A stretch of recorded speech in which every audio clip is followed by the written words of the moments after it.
Mr. Mr. Silent Channel. Tagalog Audio Novel Story. My Master.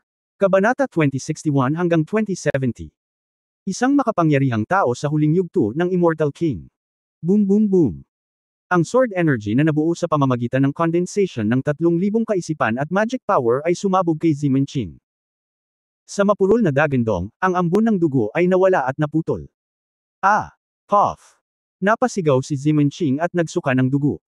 Ang Blood Gourd Fairy Weapon sa kanyang kamay ay agad na lumabo at lumipad pabalik sa lupa. Namilog ang mga mata ni Yang Yiyo. Hindi pa patay. Kung hindi ka patay, ipapadala kita sa iyong daan. Bumulong siya sa kanyang puso, lumipad pataas sa espada, at ang Dragon Slaying Sword ay agad na naglaslas patungo kay Zimenching na nakahandusay sa lupa. Ngunit sa sandaling ito, isang mahabang sipol ang umalangaw sa kalangitan. Swish! Boom! Nakita ni Yang Yiyo na ito ay isang Snow White bird, tulad ng isang kalbo na higanteng agila, na biglang tumusok sa kanyang Dragon Slaying Sword. Sa isang boom, ang Dragon Slaying Sword ay lumihis mula sa tilapon nito. Nakatakas si Zimenching. Ngunit dumaing si Yang Yian, dumaloy ang dugo mula sa sulok ng kanyang bibig. Ang Dragon Slaying Sword ay konektado sa kanyang kaluluwa, at ang Dragon Slaying Sword ay nayanig, at ang kanyang katawan ay kumikilos din at naninira. Sa oras na ito, sumigaw si Zimenching sa tuwa, Xingxianwang iligtas mo ako. Ang lumilipad na ibong ito, ang Snow Spirit Giant Eagle, ay ang fairy bird ni Xing Dashui, ang kilalang bisita ng Wuzun. Natural na nakilala ito ni Zimenching. Sa wakas, may dumating, at dapat natanggap ang mensahe. Na-refresh si Zimenching. Si Xing Dashui ay kapatid din ng Fairy King na si Xing Dashan na pinatay ni Yang Yian, ngunit ang dalawang magkapatid ay ganap na naiiba sa mga tuntunin ng lakas at katayuan sa engkanto ni Wuzun. Si Xing Dashui ay isang malakas na tao sa huling yugto ng kaharian ng Hari ng Engkanto, at isa rin siyang Haring Engkanto na naglilingkod sa tabi ng ina ni Wu Yipo. Sa pagkakataong ito ay pumunta siya sa Chaos Fairy City sa utos ng ina ni Wu Yipo, habang si Xing Dashan ay isang Fairy King sa maagang yugto ng cultivation, at ipinadala upang sundan si Wu Yipo, ang pangalawang henerasyong ninuno. Sa pagkakataong ito, ang pagkamatay ni Xing Dashan ay naging natural para sa kanyang kapatid na si Xing Dashui na dumating.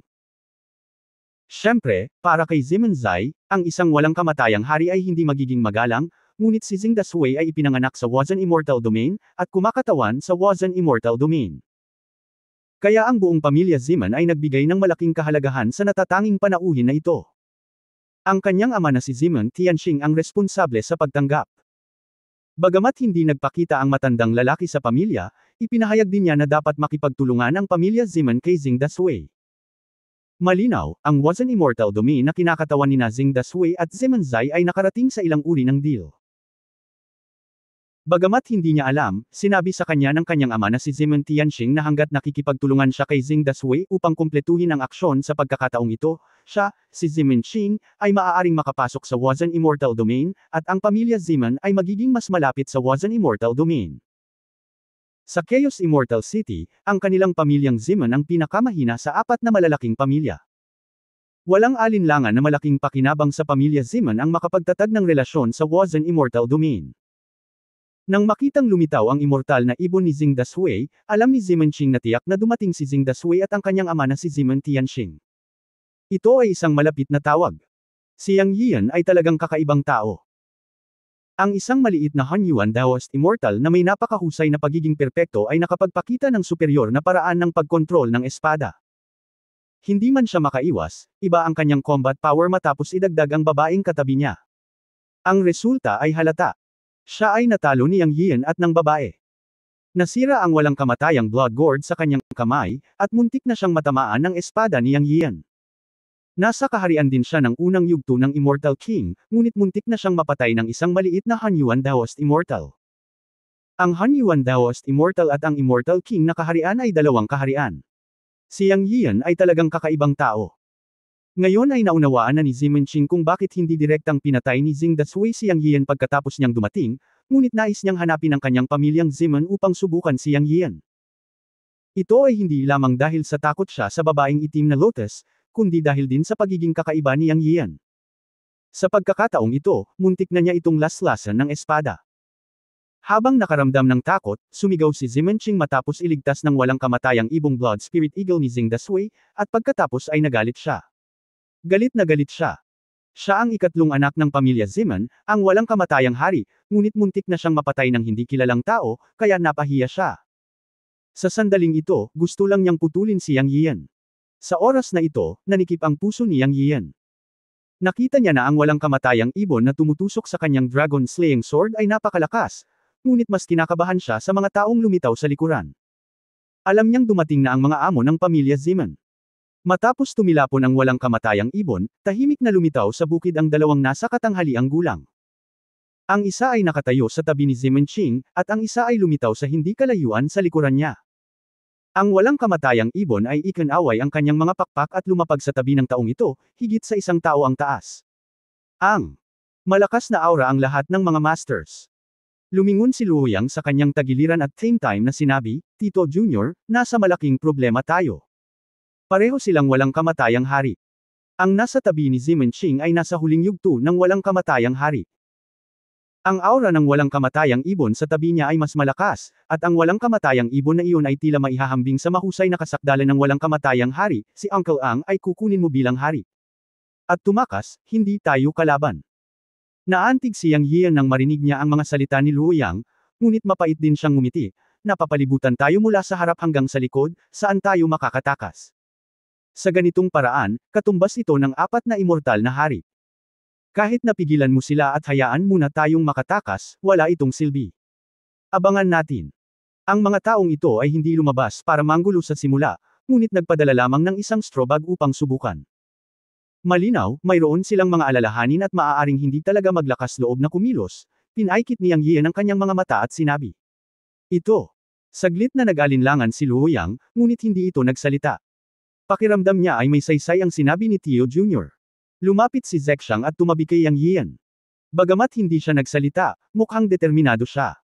Kapag may problema, matatag siyang tumayo kasama si Yang Yian. Sa oras na ito, sinusukat ni Yang Yian ang dalawang dakilang immortal na hari na biglang lumitaw sa field, at sinusukat din siya ng kabilang partido. Ngunit ang nasa katanghaliang gulang na lalaki sa tabi ni Zeman Ching ay humakbang pasulong at tinitigan si Yang Yian at sinabing, napakatapang mo, naglakas loob kang patayin ang aking anak sa Shicheng. Naunawaan ni Yang Yian na isa talaga itong miyembro ng pamilya Zeman. Mukhang ang taong ito ay ama ni Zeman Ching. Ngumisi siya at sinabing, anong biro, may gustong pumatay sa akin, hindi ako lumalaban, at naghihintay akong patayin. Baliw ka ba? Naghahanap ng kamatayan. Galit na galit si Zeman Tianxing. Siya ay isang kontemporaryong pamilya ng pamilya Zeman, isang master ng yumaong immortal na hari, at pinuno ng isa sa apat na pangunahing pamilya sa Chaos Immortal City. Karaniwan siyang napapaligiran ng mga bituin saan man siya magpunta. Paano siya masusumpa ng isang hindi kilalang batang tulad nito? Agad niyang ikinaway ang kanyang kamay kay Yang Yian sa ere. Kahit na 70 o 80 metro ang layo nila, binago ni Yang Yian at ng dalawa pa ang kanilang mga mukha.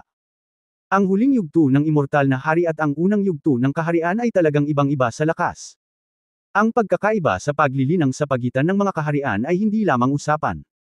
Matapos ang pag-atake ng kabilang partido, naramdaman ni Yang Yian na ang kapangyarihan ng langit at lupa sa nakapalibot na libu-libong metro ay pinakilos, at kasabay nito ay isang malakas na puwersa ng pamimilit ang nagkulong sa kanilang tatlo. Ngunit nang iwagayway ng ama ni Zeman Ching ang kanyang kamay, isang malakas at nakasisilaw na liwanag ang lumabas mula sa kanyang kamay. Sa isang kisap mata, nabuo ang isang energy body na may diameter na humigit kumulang 10 metro, at ang mana ay tila naging maiikling kutsilyo sa loob nito, tulad ng isang flash. Bigla namang tumama sa kanilang tatlo. Depensa. Sigaw ni Yang Yiyo. Sa katunayan, hindi na kailangang ipaalala sa kanya. Parehong binuksan ni Zexang at Luoyang ang depensa sa unang pagkakataon. Kaya lang todo defensive ang dalawang babae. Hindi nila ipinagtanggol ang sarili nilang mag-isa, ngunit inalalayan ang kanilang buong katawan mana at tinakpan silang tatlo. Sa sandaling ito, nabuo ang dalawang layer ng depensa. Naramdaman ni Yang Yian ang mainit na agos sa kanyang puso. Alam niyang hindi dapat maliitin ang pag-atake ng ama ni Zeman Ching. Nag-flash siya sa harap ni Luoyang at Zexang, at sa pamamagitan ng pag-wave ng kanyang kamay, isinakripisyo niya ang Netherbone instrument. Sa isang pag-iisip, itinapon niya muna ang mataba at bilog na katawan ng Nether Pig. Matapos ang Netherbone instrument ay naging Nether Pig, napakalaban nito sa pag-atake. Ito ay ang pinakaangkop na tumakbo out ng direkta sa oras na ito bilang ang unang hakbang. Siyempre, alam ni Yang Yian na ang paglaban ng Nether Pig sa pag-atake ay kamag-anak lamang. Sinubukan niya ito sa black market noong nakaraan. Matapos lampasan ang kanyang cultivation level ng isang malaking kaharian, ang paglaban ng Nether Pig sa pag-atake at pag-rebound ay hindi na makayanan. Ang oras na ito ay walang pagbubukod. Inilabas na lang niya at ginamit dahil sobrang lakas ng atake ng kalaban. Alam niyang baka hindi ito mapigilan ng tatlo sa lakas. Ngunit walang malakas na punong tanggapan. Pagkatapos ay ginamit ni Yang Yian ang kanyang magic power para ilagay ang ikatlong depensa para matakpan silang tatlo. Boom! Sa sandaling ito, dumating na ang pag-atake. Sa isang dagandong, ang Nether Pig ay sumigaw at direktang naglaho, naging isang Netherbone tool at lumilipad pabalik. Sa kanyang peripheral vision, nakita ni Yang Yiu na ang kanyang Netherbone tool ay hinawakan ng lalaking may immortal bird. Walang oras para isipin ito. Sa sandaling ito, ang lakas ng pag-atake ng ama ni Zimenching ay hindi nabawasan, at direkta itong damapo sa unang layer ng defensive barrier. Kabanata 2062 Sino ang nang-ahas na hawakan ng aking kapatid? Boom!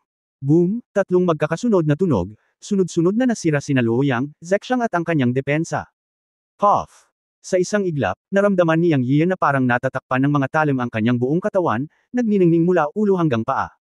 Ano? Hindi alam ng tatlo na ito ang kakaibang mahiwagang kapangyarihan ni Zimen Tianxing, ang Wind Blade, na nagkondensasyon ng magic power sa kapangyarihan ng talim at ng hangin. Ito. Agad na sinira ang depensa ng tatlong tao, at ang natitirang kapangyarihan ay naging talim at nasimot sa kanilang tatlo. Gayunpaman, walang nakapansin na matapos ang ulo ni Yang Yiu ay nasimot ng isang talim, isang gininto ang buhok na naiiba sa kanyang puting buhok ang pinutol, ngunit ito ay naging basag ng isang kislap ng gintong liwanag. Kasabay nito, sa kalaliman ng isang bundok sa Chaos Fairyland, isang unggoy na may gininto ang buhok sa buong katawan ay biglang nagising mula sa kanyang pagmumuni-muni, at ang mga gintong rune ay kumislap sa kanyang mga mata, ngunit tumangala siya sa langit at sumambulat sa mahabang dagandong na yumanig sa mundo, ungol. Ang mahabang dagandong na ito ay umalingaw sa buong mundo, at ang mga halimaw sa buong field ay umungol, at isa-isa silang tumakbo, nilisan ang bundok. Dumating si Xiao Yanzi sa Chaos Fairyland ng Immortal Realm. Sino ang nang-aapi sa kanya? Maglakas loob na saktan ang kapatid kong si Lear, hinahanap mo ang kamatayan. Ang unggoy na may gininto ang buhok ay bamulong sa kanyang sarili, at biglang tinapakan ang kanyang mga paa at lumipad sa langit, nawala sa isang kisap mata, at ang direksyon na kanyang nil-iPad ay talagang ang Chaos Fairy City.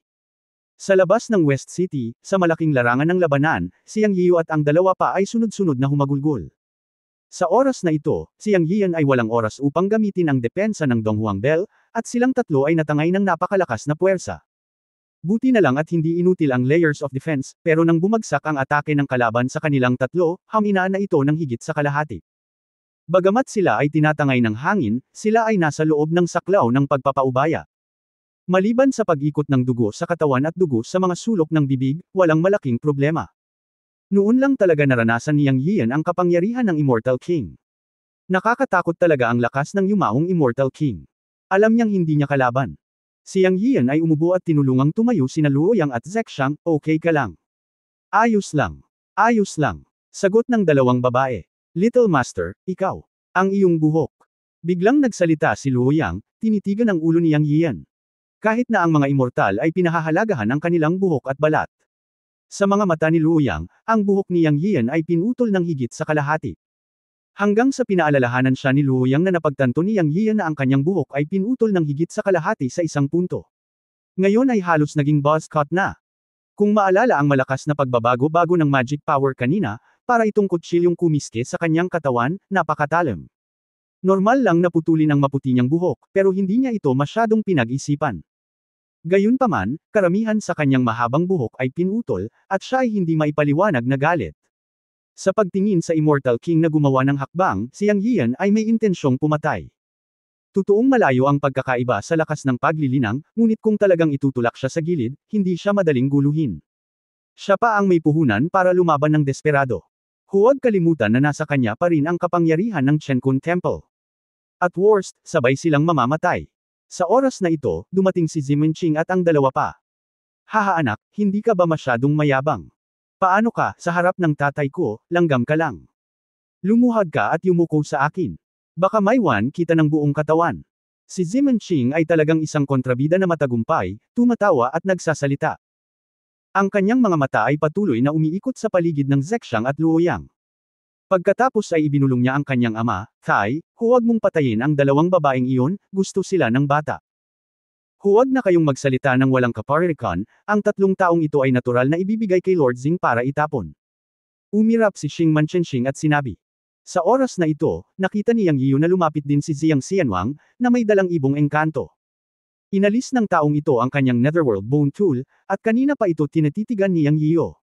Ngayon ay 6 na tao ang magkaharap, o masasabing masama ang tingin ni Zimenching sa kanilang tatlo.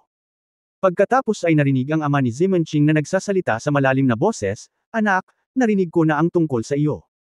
Ako si Zimen Tianxing, ang pinuno ng pamilya Zimen sa kanluran ng Chaos Immortal City. Naglakas loob kang sirain ang Starlight Black Market hindi nagtagal pagkatapos mong dumating sa Chaos Immortal City. Matapang ka. Alam mo ba kung sino ang Immortal King at ang immortal na industriya noong araw na iyon? Hindi ba itinuro sa iyo ng iyong mga nakatatanda na laging may mga taong mas magaling kaysa sa iyo? Alam mo ba na may mga tao sa mundong ito na hindi mo kayang masaktan, at kung wala kang lakas o kakayahan, hindi mo dapat i-provoke ang mga hindi mo kayang masaktan. Ang usapin ngayon, tuturuan lang kita ng leksyon at dinidisiplina sa ngalan ng iyong mga nakatatanda. For the rest, natural na may darating sa iyo. Sagutin mo ng mabuti ang mga tanong, kung hindi, luho para sa iyo ang mamatay. Nagpakilala si Zimen Tianxing at isa ring malalim na banta kay Yang Yiyu. Pagkatapos ay bumaling siya sa nasa katanghaliang gulang na lalaki na may kasamang ibong engkanto at sinabing may pahiwatig ng pambabula, Kabayan the West Xing, ano sa palagay mo ang pakikitungo sa batang ito? Malungkot ang mukha ni Xing Dashui mula simula hanggang dulo. Nang marinig niyang magsalita si Zimen Tianxing, tumanggaw siya kay Zimen Tianxing, pagkatapos ay tumingin kay Yang Yiyu at dahan-daang nagsabi, Anak, ako si Xing Dashui. Si Xing Dashan ay kapatid ko, si Wu Yi po ang aking young master, at ako ay mula sa Wazan Fairyland. Ngayon ay nagtatanong ako sa iyo, mas mabuting sumagot ka ng totoo, kung hindi.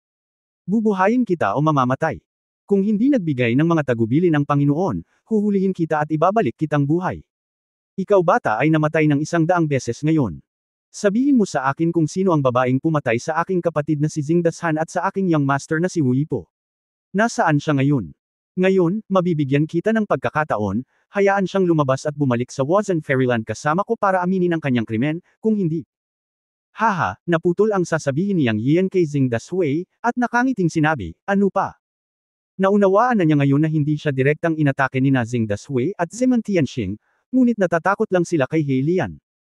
Hanggang ngayon, natatakot pa rin sila at sinusubok siya kung nasa Chaos Immortal City pa ba si He Lian. Bukod dito, kahit na ano ang sinabi sa kanya ni Dongfang Tairen o kung ano ang sinabi ni Xing Dashui ngayon, si Wu Yi po ay talagang mula sa Wuzun Immortal Domain, at maaaring anak ni Wu Chanzan, kung hindi ay walang master sa huling yugto ng Immortal King. Binyantaan siya kaagad ni Zimen Tianxing at Xing Dashui, ngunit hindi sila kumilos.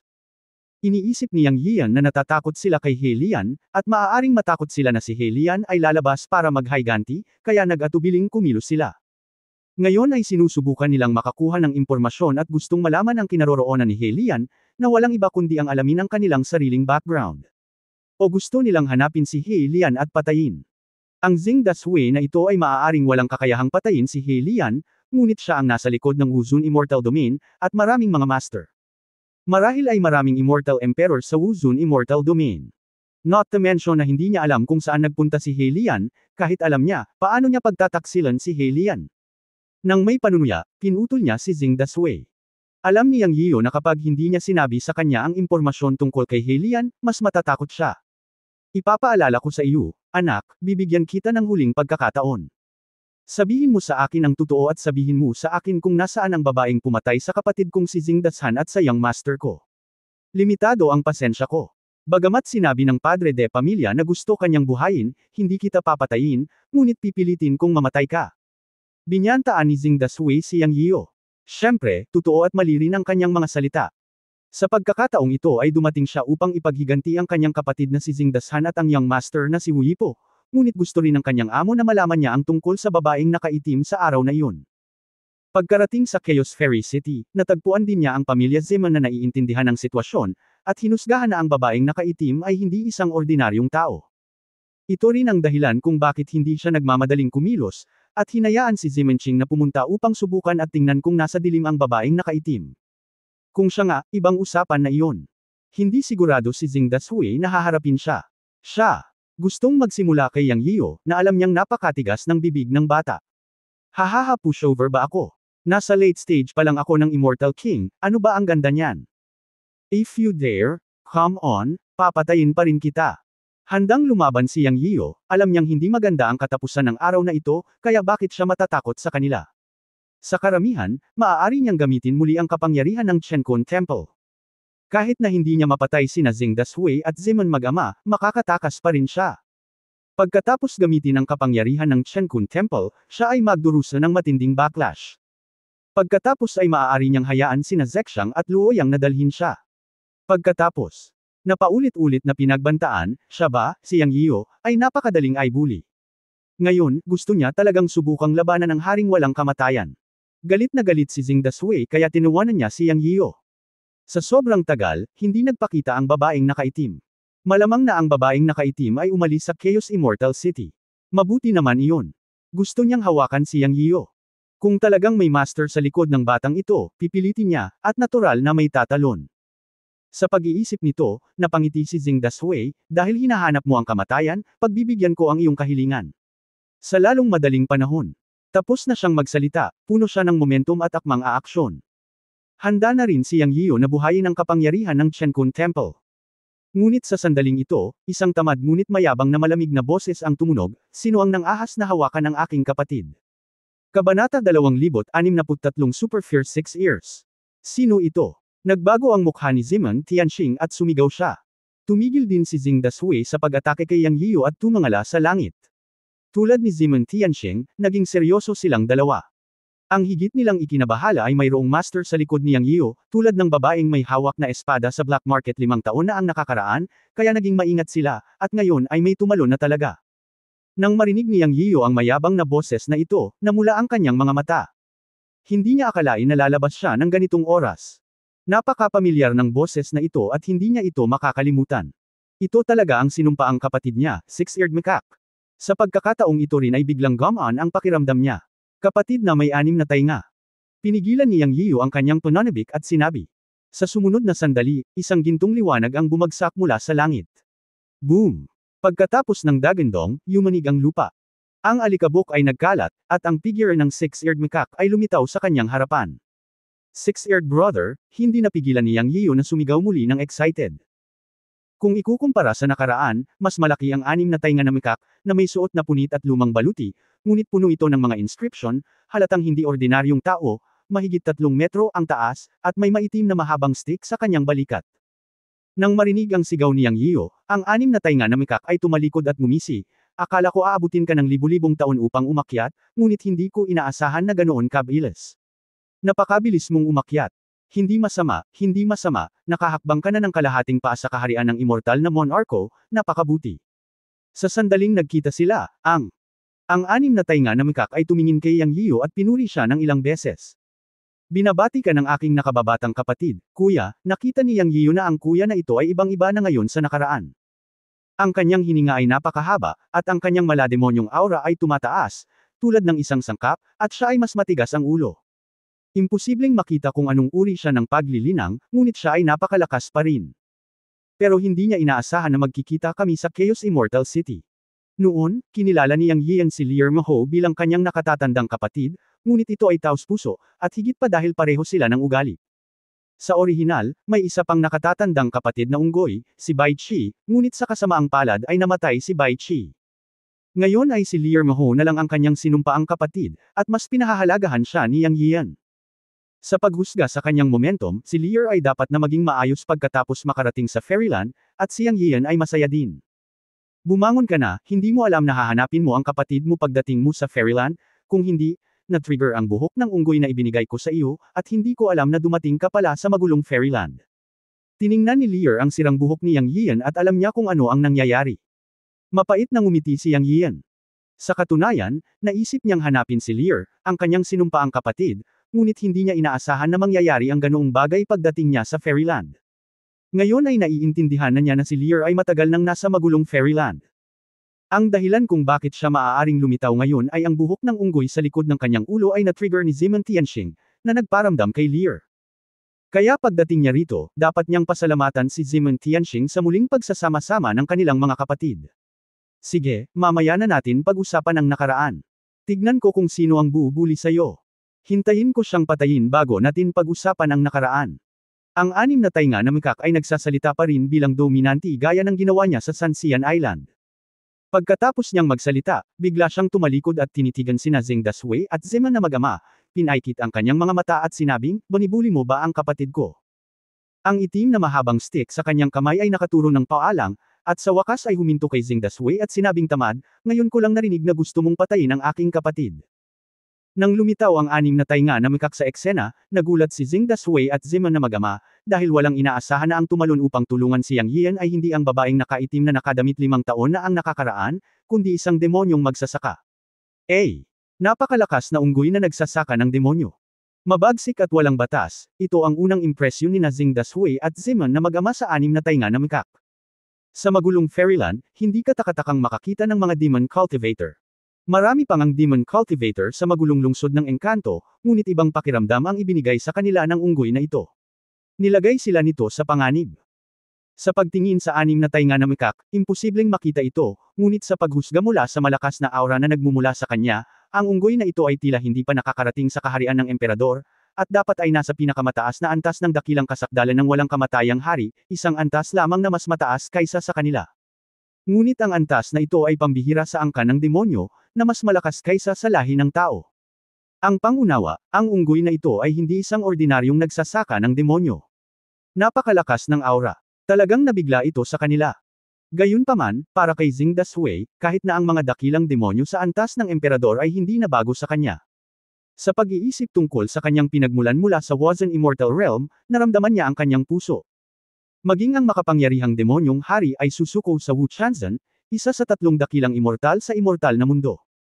Naisip ni Zeman Tianxing na bagamat ang lugar na ito ay nasa labas ng magulong immortal na lungsod ng Shicheng, ito rin ang teritoryo ng kanyang pamilyang Zeman.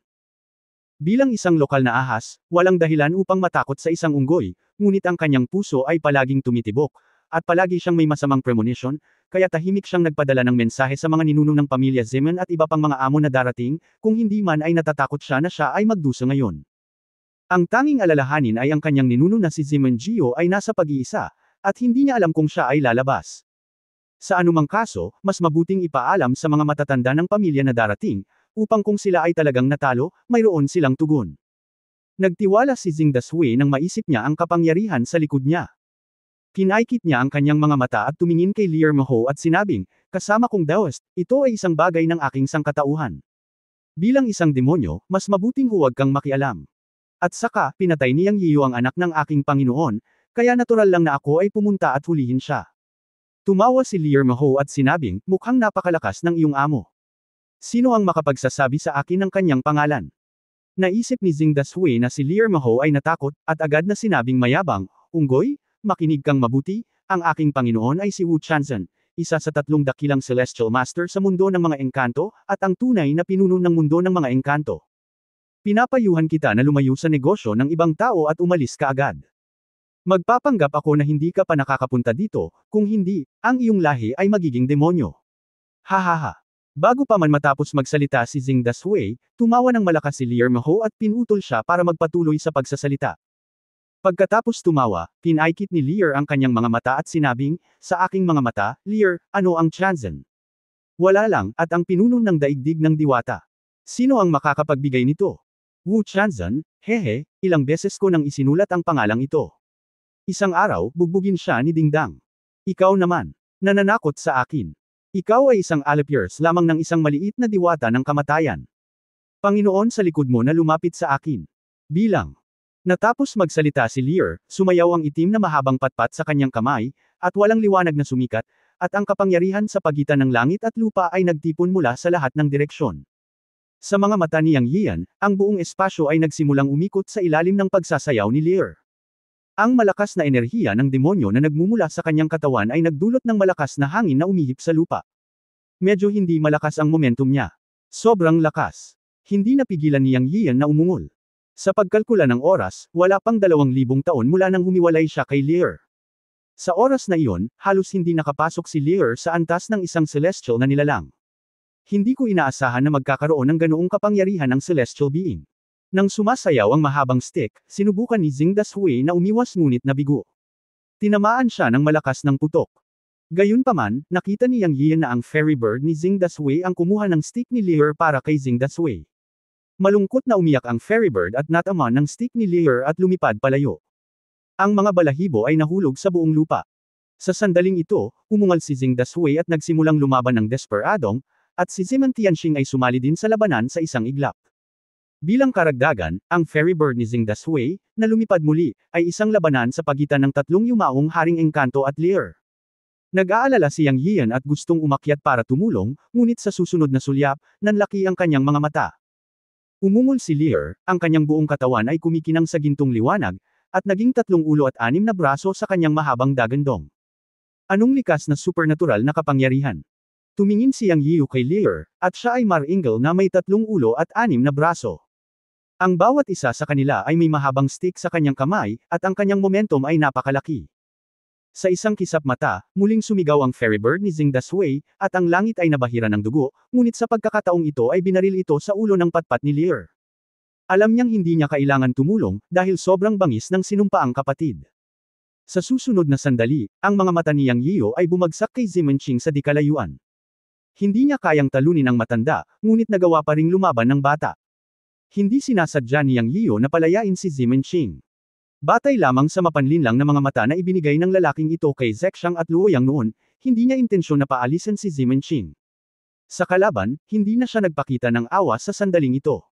Ikaw, hindi makakaligtas sa mundo ng engkanto kung mabait ka at malambot ang puso. Higit pa rito, nakipaglaban si Lear laban sa 3 master ng mahusay na antas ng diwata. Hindi kaya siya, bilang isang kapatid, ay hindi makaharap sa isang unang fairy king. Dir-diretsyong tumakbo si Yang Yian patungo kay Zimenching. Sa isang pag-iisip sa kanyang isipan, ang Donghuang Bell ay lumitaw sa kanyang harapan, na gumagawa ng isang kalabog. Pagkatapos ay itinaas niya ang Dragon Slaying Sword at nilasla si Zimenching. Kabanata 2064 na pakikipaglaban para sa mukha. Lubos akong hindi nasisiyahan kay Zimenching, at matatalo ko siya kung hindi ako masaya. Ito ang iniisip niya ngayon. Bagamat alam niyang hindi niya kayang monopolyo ang 3 immortal na king-level masters tulad ni Liu Er, medyo may tiwala siya sa pakikitungo kay Zimenching. Dahil dati, nasira ng 2 daliri ni Luoyang ang Blood Gourd Fairy Weapon sa kamay ni Zimenching. Sa pananaw ni Yang Yiu, ang taong ito ay nawalan ng kalamangan ng walang sandata ng dugong engkanto sa kanyang kamay. Dapat ay walang problema na talunin siya sa oras na ito. Pagkatapos ng pagkukumpuni ng Chen Kun Daoyuan, ang Donghuang Zhonghe Gate kasama ang natal statue ay natural na magagamit. Sa isang tibok ng puso, una niyang tinawag ang Donghuang Bell upang basbasan ang kanyang sarili ng depensa, at pagkatapos ay lumipad ang Dragon Slaying Sword. Kaya niyang paliparin ang espada para patayin ang kalaban mula sa 12-12 metro ang layo. Ito ang pakinabang ng paraan ng paglipad ng espada. Pagkatapos pumatay gamit ang isang espada, nagbago ang mukha ni Zimenching. Hindi siya natatakot kay Yang Yiu mismo, ngunit natatakot siya na magsanib puwersa sina Luoyang at Yang Yiu. Sa katunayan, nang makita ni Luoyang si Yang Yiu na nagmamadali, gusto rin niyang magmadali, ngunit sa pagkakataong ito ay sinabi ni Yang Yiu, "Luoyang, huwag kang mag-alala sa taong ito, ipaubaya mo na lang sa akin." Nang marinig ang mga salita ni Yang Yiu, huminto si Luoyang at tumingin kay Yang Yiu nang may pagkalito, hindi naiintindihan ang ginagawa ng munting Panginoon. Para naman kay Zimenching, masaya siya. Dahil ikaw, Yang Yiu, ay ganito, huwag mo siyang sisihin. Natakot talaga si Zimenching na susundan ni Luoyang si Yang Yiu at talagang hindi niya alam kung paano ito haharapin. Hindi naintindihan ni Luoyang. Akala lang ni Zimenching ay mayabang si Yang Yiu. Yang, hindi yun naisip ni Yiu sa kanyang puso. Siya ay isang malaking tao na may mga heroic cells sa kanyang mga buto.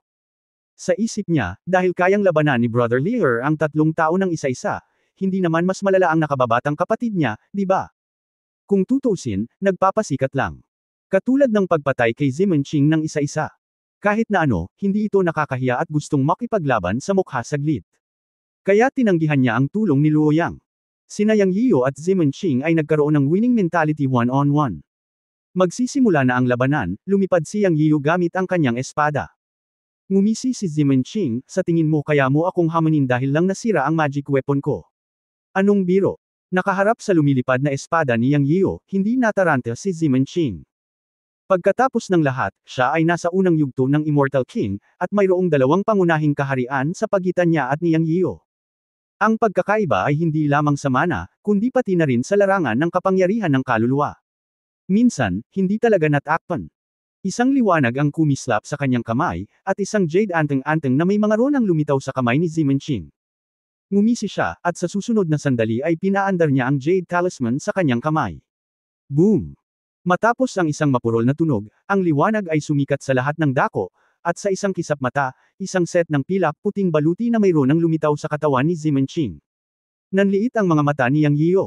Hindi niya inaasahan na may mataas na anteng-anteng si Zimenching sa kanya. Sa paghusga mula sa hininga ng pagsabog, ang baluti na nabuo ng anteng-anteng ay tila hindi simple. Boom!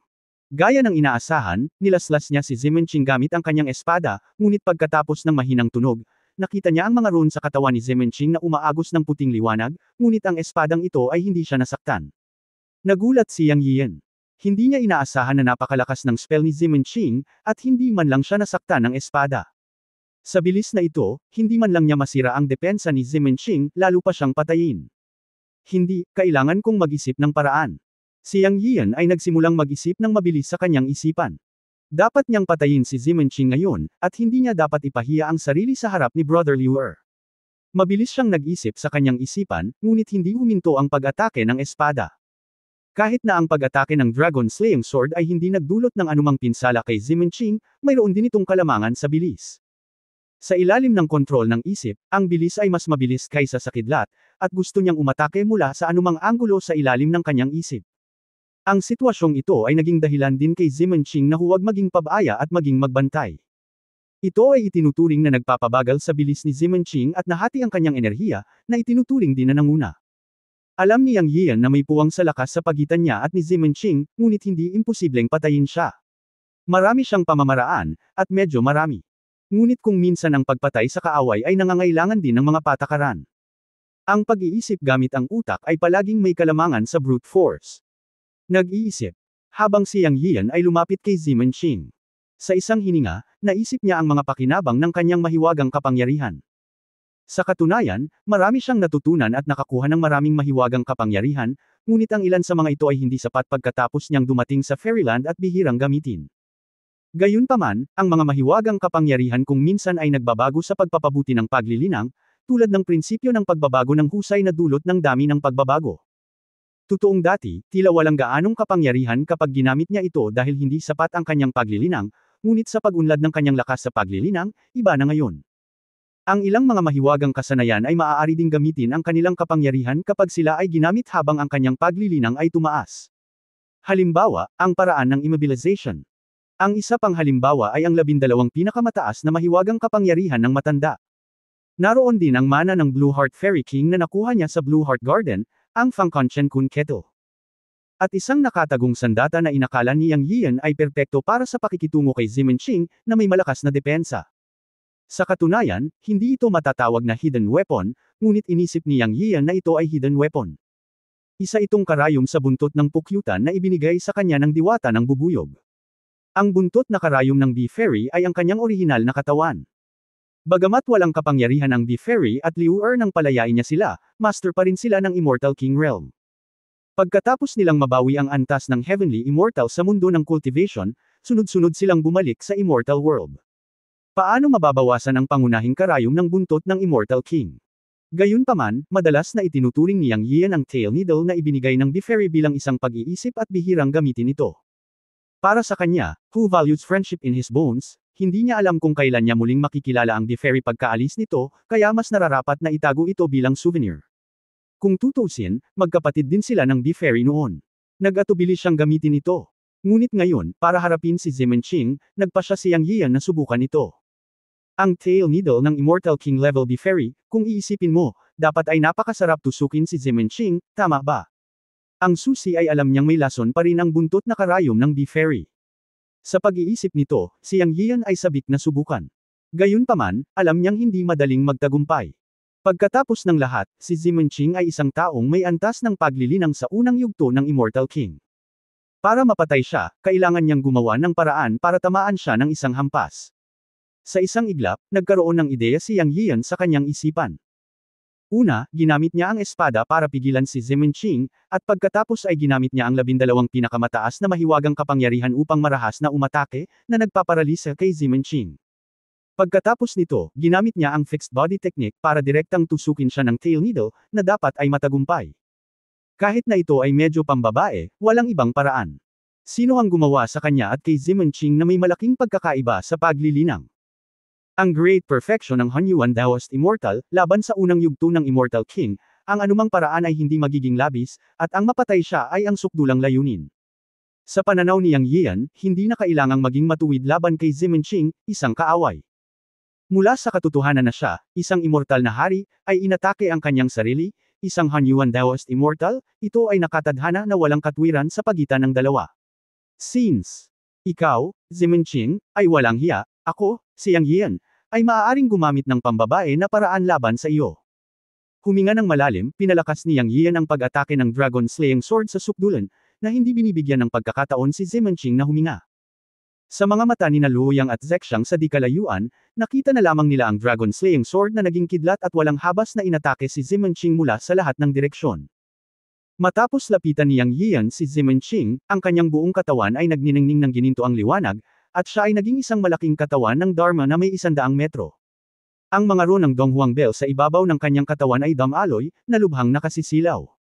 Sa susunod na sandali, si Yang Yian ay umungal, Vajra, Xiangsheng, Duzuan, nasusunog na langit, kulog. Pinasabog niya ang 5 supreme magic power sa isang hininga at inatake si Zimenching.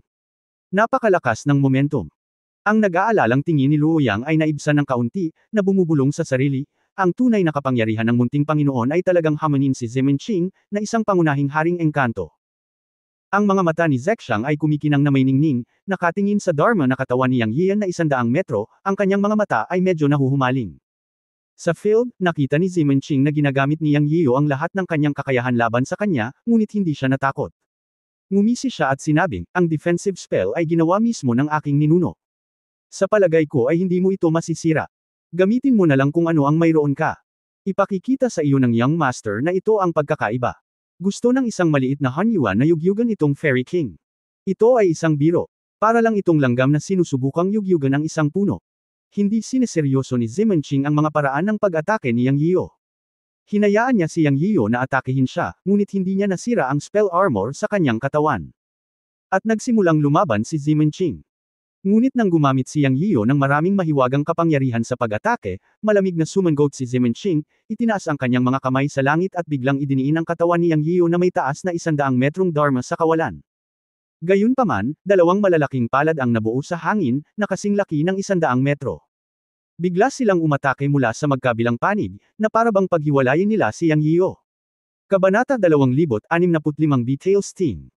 Inaasahan ni Yang Yian ang ganting atake ni Zimenching, kaya ginamit niya ang 5 pinakamataas na mahiwagang kapangyarihan sa isang hininga upang makita kung paano tutugon si Zimenching. Pero hindi niya akalain na ang pamamaraan ng lalaking ito ay napakasimple at hindi maganda. Pagkatapos ay nagkaroon siya ng isang malakas na defensive spell sa kanyang katawan, at ang kanyang magic power ay naging isang pares ng mga higanteng kamay, na direktang lumapit sa kanya. Boom boom boom. Umalangaw-ngaw sa kalangitan ng nanginginig na dagandong. Ang mga bastos na kamay ng mana na nag-condensed ay puwersahang bumangga sa kanyang 5 mahiwagang kapangyarihan, at ang mana sa field ay gamulong at umikot, at ang espasyo ay nasira. Gayunpaman, hindi naapektuhan si Yang Yian. Tunay na malakas ang mga pamamaraan ni Zimenching o ang mahiwagang kapangyarihan ng kanyang walang kamatayang hari, at nilabanan niya ang kanyang 5 pinakamataas na kapangyarihang mahiwagang. Sa pagkakataong ito, pantay-pantay ang banggaan ng dalawa. Ito ay sa loob ng inaasahan ni Yang Yian, at nalaman pa niya na ang kanyang katawan ay napanatili pa rin, at ang depensa ng Donghuang Bell ay naroon pa rin, na itinuturing na may mataas na kamay. Kung siya ay nasa kaharian din ng Immortal King, o kahit na siya ay lumagpas sa kaharian ng Dao Xianzhen, si Zimenching ay hinding-hindi maglalakas loob na gawin ang pag-atake ng halos sa oras na ito. Sa kasamaang palad, ang puwang ay ang puwang. Sa oras na ito, ang tanging magagawa niya ay makipaglaban kay Zimenching sa lahat ng paraan. Siyempre, kailangan niyang bigyang pansin ang mga patakaran, at nakapaghanda na siya ng plano para dito. Nang pilit na hinarang ng condensed mana ni Zimenching ang kanyang 5 supreme magic powers, ang sariling mana ni Zimenching sa magkabilang kamay ay nawala din. Paano mapalampas ni Yang Yian ang pagkakataong ito para umatake? Siya agad na sinampal ng isang palad si Zimenching. Isa na siyang malaking katawan ng Dharma na may 100 metro, ngunit si Zimenching ay hindi. Siya matagal nang nakalkula ang pag-ataking ito. Sinampal ng malaking palad ng Dharma si Zimenching na parang tinatakpan ang langit at araw. Ho! Boom! Nang hampasin ni Yang Yian ang kanyang palad, isang mapurol na tunog ang lumabas sa hangin. Inilarawan nito ang kapangyarihan ng palad na ito. Hinimok niya ang mana sa sukdulan, iniisip na kung sasampalin niya si Zimenching ng isang palad, hindi banggitin ang pagpatay sa kanya, maaari niyang basagin ang kanyang nagtatanggol na baluti ng anteng-anteng, at ito ay magiging tagumpay. Siyempre, alam niyang Yian na hindi ganoon kadali. Hindi magiging mahina si Zimenching gaya ng iniisip niya. Hindi na niya hinintay na masampal siya nito hanggang mamatay. Siya, siguradong lalaban. Gaya ng inaasahan, nang sampilan siya ni Zimenching, nagbago ang kanyang mukha at nagsimula siyang lumaban. Isa pang jade anteng-anteng ang lumitaw sa kanyang kamay, at siya ay umungal, "Break the heaven talisman, break it for me." Puff! Pagkatapos ng huling salita ng break, iniluwa ni Zimenching ang isang subo ng dugo sa jade talisman sa kanyang kamay. Pero nakita niyang namutla ang mukha niya. Pagkatapos ay sumabog ang jade talisman sa kanyang kamay. Buzz! Boom! Isang nakasisilaw na puting liwanag ang bumangon sa nanginginig na tunog, at isang pattern ang lumitaw sa itaas ng ulo ni Zimenching. Sa isang iglap, ito ay naging isang higanteng pabilog na lambat, na may mga inskripsyon na lumulutang dito. Mga 60 hanggang 70 metro ang lapad. Sa sandali ng pagbuo, nahulog din ang palad ni Yang Yian dito, nakaharang lang dito. Boom! Nagulat ang buong larangan ng digmaan. Sa mga mata ni Yang Yian, lumiit ang kanyang mga pupil. Hindi niya inaasahan na si Zimenching ay talagang may high-level formation spell, na mukhang ginawa ito ng isang malakas na tao. Mayroon din siyang anteng-anteng sa kanyang kamay, ngunit ito ang anteng-anteng na ibinigay sa kanya ni Yao Buyan. Ito ay hindi kailanman ginamit. Isa siyang anteng-anteng master. Ginamit ito ni Yang Yian, ngunit alam niyang hindi ito masyadong kapaki-pakinabang kapag kaharap si Zimenching, na nasa parehong antas. Pagkatapos ng lahat, kailangan niyang linangin upang maging isang hanyuan. Ano ang silbi nito laban sa isang makapangyarihang immortal na hari? Nang makita ni Yang Yian ang Jade Talisman na ginamit ni Zimenching, alam niyang mas malakas ito kaysa sa ibinigay sa kanya ni Yao Buyan. Ang kanyang imahe ng Dharma ay bumagsak at bumangga sa Array Talisman ni Zimenching. Sa pagkakataong ito, isang walang kapantay at makapangyarihang aura ang sumabog, at isang puwersa ng napakalakas na kapangyarihan ng Bamalot, ngunit ito ay bamulong sa kanya tulad ng isang talim o isang mabigat na martilyo. Kotsa! Isang malutong na tunog ang pumutok sa kanyang tainga.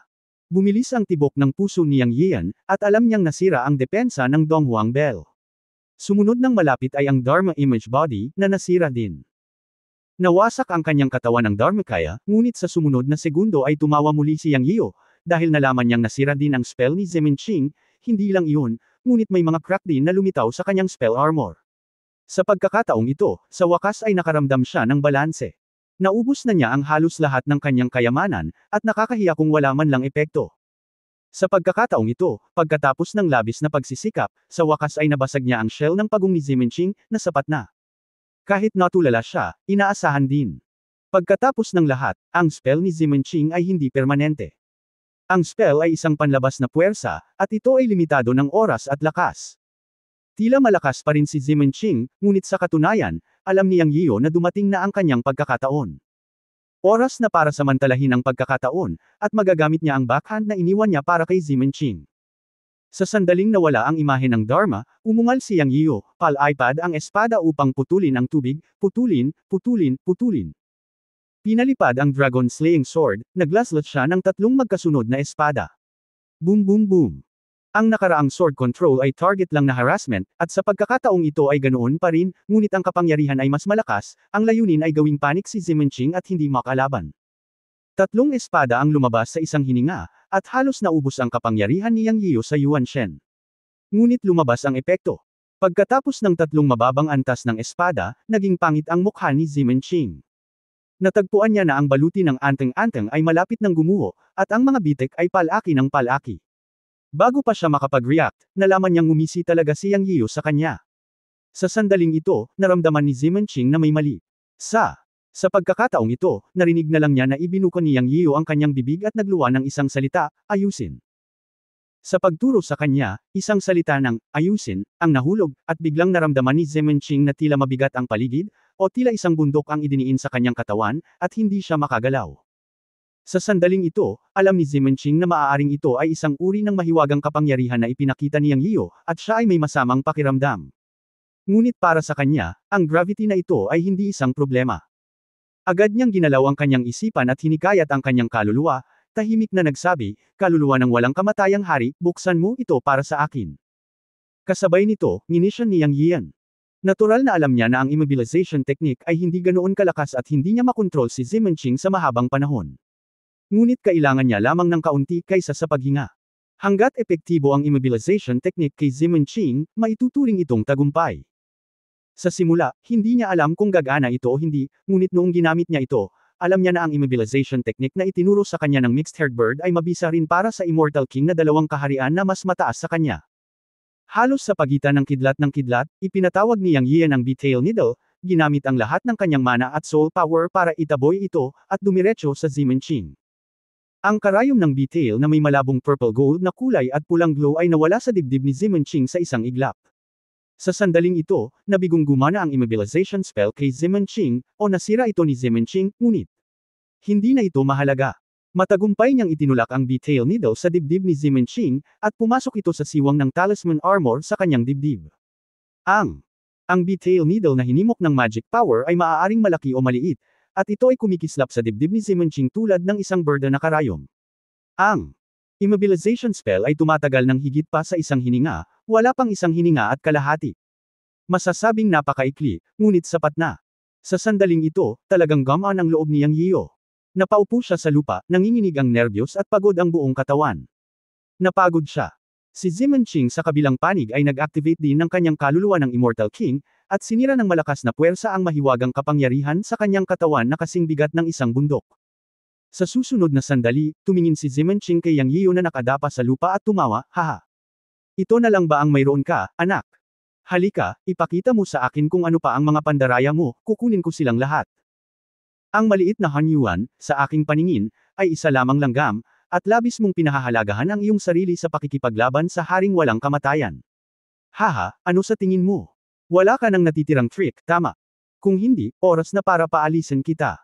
Kung gusto mong hawakan ang junior master ko, lagpasan mo muna ako. Si Luoyang at Zexang ay kumikislap sa harap ni Yang Yiyo. Ang dalawa sa kanila ay nagbigay pansin sa labanan, kaya natural nilang nakita ang sitwasyon ni Yang Yiyo at lumapit sa kanya sa lalong madaling panahon. Ahem, Luoyang, tumigil ka. Umubo si Yang Yiyo para patigilan si Luoyang. Natigilan si Luoyang at tumingin kay Yang Yiyo, ngunit iniisip niya na umabot na sa puntong ito, bakit sinusubukan pa rin ng junior master na maging matapang. Nakita ni Yang Yiyo ang iniisip ni Luoyang mula sa kanyang mukha, at tumayo sa tulong ni Zexang, sinenyasan si Luoyang na huwag mag-alala, at pagkatapos ay tumingin kay Zimenching na 12-12 metro ang layo. Tumawa si Yang at sinabing, ang immortal na hari ay walang iba kundi iyon sa aking paningin. Haha, akala talaga ni Zimenching ay pinaglalaroan lang kita ng buong pagsisikap ko ngayon lang. Kabanata 2066, Zimen Family Immortal Emperor. Si Zimenching ay nakinig sa mga salita ni Yang Yiyo at tumingin sa kanyang mukha na ang lahat ay nasa ilalim ng kontrol. Bigla niyang naramdaman na may mali at nagtanong ng hindi malay, ano ang ibig mong sabihin, bata? Naglalaro ka pa rin kapag malapit ka ng mamatay. Ngumiti si Yang Yiyo, at pagkatapos ay dahan-dahang itinaas ang kanyang kamay, na para bang gusto niyang hawakan si Zimenching na 20 o 30 metro ang layo mula sa kanya, at sinabing, pakiramdaman mong mabuti kung may dagdag na karayom sa iyong katawan. Haha, tinusok ko ang iyong walang kamatayang diwa at sinabog ang iyong puso sa isang pag-iisip lamang. Hindi ba ikaw ay isang walang kamatayang hari? Hayaan mong sabihin ko sa iyo ang isa pang sekreto. Ang karayom na naiwan sa iyong katawan sa sandaling ito ay bagay din ng walang kamatayang hari. Ito ang tail needle ng mutated Nine-Winged Queen Bee. Ito ay lubos na nakakalason. Isa rin siyang immortal na hari ngunit dapat ay mas makapangyarihan kaysa sa iyo. Habang nagsasalita si Yang Yiyo ng sunod-sunod na pangungusap, patuloy na nagbabago ang mukha ni Zimenching, mula sa asul hanggang puti, at sa wakas ay tumulo ang mga butil ng pawis sa kanyang noo. Sa katunayan, sa oras na ito nalaman niya na mayroon talagang isang bird na karayom sa kanyang katawan. Ang kanyang puso ay tinusok, at ang walang kamatayang diwa ay itim at lubhang nakakalason. Kahit na ang walang kamatayang kaluluwa ay nakaramdam ng manhid, at ang mana sa katawan ay mabilis na nauubos. Tapos na. Alam ni Zimenching na tapos na siya. Ikaw, ipaglalaban kita. Mabilis na tumakbo si Zimenching patungo kay Yang Yian nang may dagandong. Ngunit inalis ni Yang Yian ang kanyang ngiti at malamig na sumangot, kung gusto mong lumaban hanggang kamatayan, huli na ang lahat, magpigil ka. Sa sandaling bumagsak ang salitang, hawakan, gumalaw ang puso ni Yang Yian at naalala ang karayom ng Betrayal. Sumigaw si Zimenching habang lumilipad, at diretsyong bumagsak sa lupa, na may berdeng apoy na nagniningas sa buong katawan niya. Natural na hindi makakalimutan ni Yang Yian ang malakas na apoy ng engkanto ni Qinglian Xianwu. Sa pagmamaneho ng B-tail needle, dinagdagan niya ito ng isang maliit na apoy ng engkanto. Sa oras na ito ay isinaaktibo at direktang sinunog mula sa loob palabas. Sa wakas ay pinatay niyang si Zimenching. Siya, naging abo sa isang kisap mata. Sa sandaling naalala niya ang karayom ng B-tail, ang mga nakakalason na sugat sa katawan ni Zimenching, kasama ang Qinglian Xianwu, ay sabay na sumiklab, at kahit ang mga Diyos at mga demonyo ay hindi siya nailigtas. Nang mapanood si Zimenching na naging abo, bamantong hininga si Yang Yian, tinitigan ang abo at bamulong sa sarili, kung ikaw ang tunay na Zimenching sa halip na Zimenching, marahil ay iligtas ko ang iyong buhay. Nang matapos siyang magsalita, iniunat niya ang kanyang kamay at kinuha ang isang storage fairy ring mula sa abo. Natural, hindi niya makakalimutang linisin ang larangan ng digmaan. Boom! Sa sandaling ito, nagkaroon ng dagandong at hiyawan sa dikalayuan. Tumangala si Yang Yian at nakitang hinampas ni Lier si Xing Dashui ng isang stick, dahilan para mapasigaw si Xing Dashui at damyugo sa langit at unang bumagsak ang ulo mula sa himpapawid. Nang maramdamang pagod na si Xing Dashui, lumipad siya pataas gamit ang kanyang espada at pinutol si Xing Dashui sa 2 piraso gamit ang isang espada, agad siyang pinatay. Kahit na ang paraan ay hindi maluwalhati, hindi na kailangang maging maawain sa kaaway. Sa sandaling ito, si Xing Dashui at ang kanyang fairy bird ay sunod-sunod na pinatay ni Lier.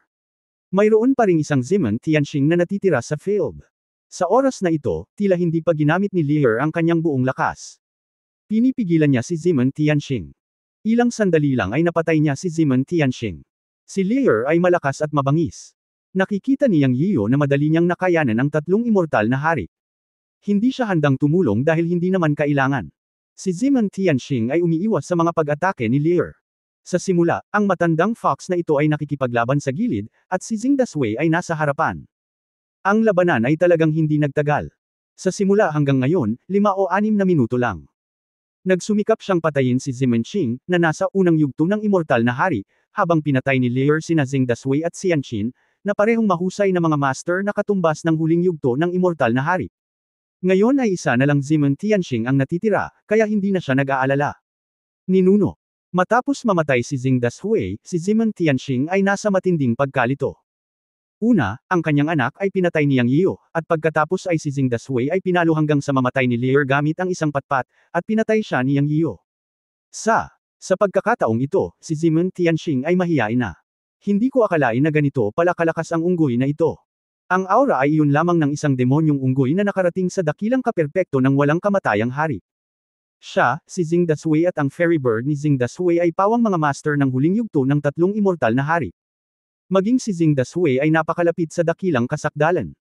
Karaniwan, walang problema ang pumatay sa isang dakilang kaperpekto ng walang kamatayang hari, ngunit sino ang nakakaalam na magiging ganito ito? Nakaramdam ng pananakot si Zimen Tianxing at ipinatawag na niya ang mga master at elder ng pamilya, ngunit hindi pa sila dumarating. Kung magpapatuloy ito, alam ni Zimen Tianxing na ang kanyang kapalaran ay papatayin ng unggoy na ito gamit ang isang stick. Siya, hindi napigil ang magpakawala ng mahabang dagandong upang ipatawag ang ninuno na dumating, kung hindi ay matatapos na siya. Nakatingin si Yang Yiyu sa langit sa ibaba. Halos habulin ni Lier si Zimen Tianxing at bugbugin siya, at ang kabilang partido ay hindi makatakas kahit na gusto niya.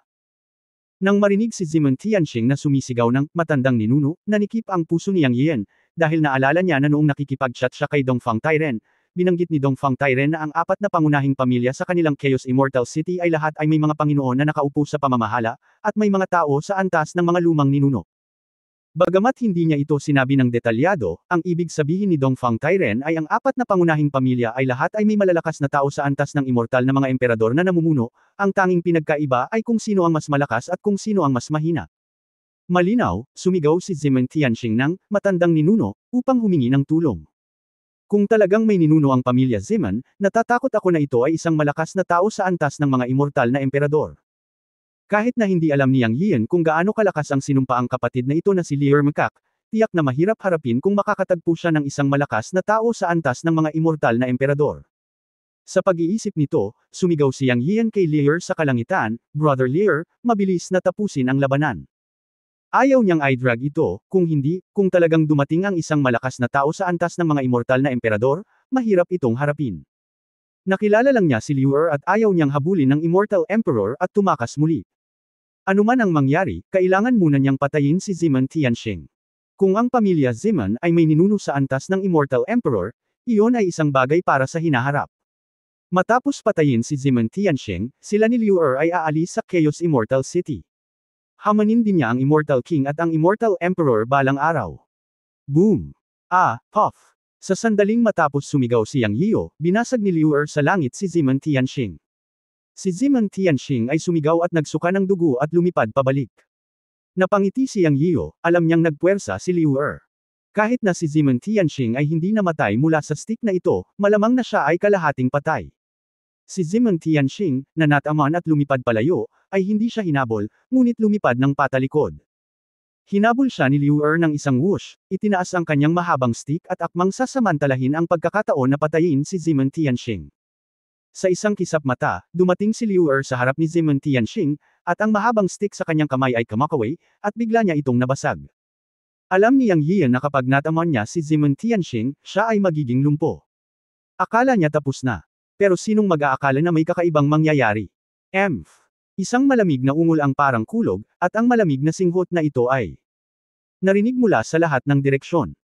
Sa susunod na sandali, pinalo ni Liu Er si Ziman Tianxing ng isang stick, ngunit nang malapit na itong mahulog sa Ziman Tianxing, isang nakasisilaw na puting liwanag ang biglang sumabog sa harap ni Ziman Tianxing. Boom! Isang nakakagulat na tunog ang umalangaw-ngaw sa kalangitan. Sinabayan ng sobrang mapang-apang hininga.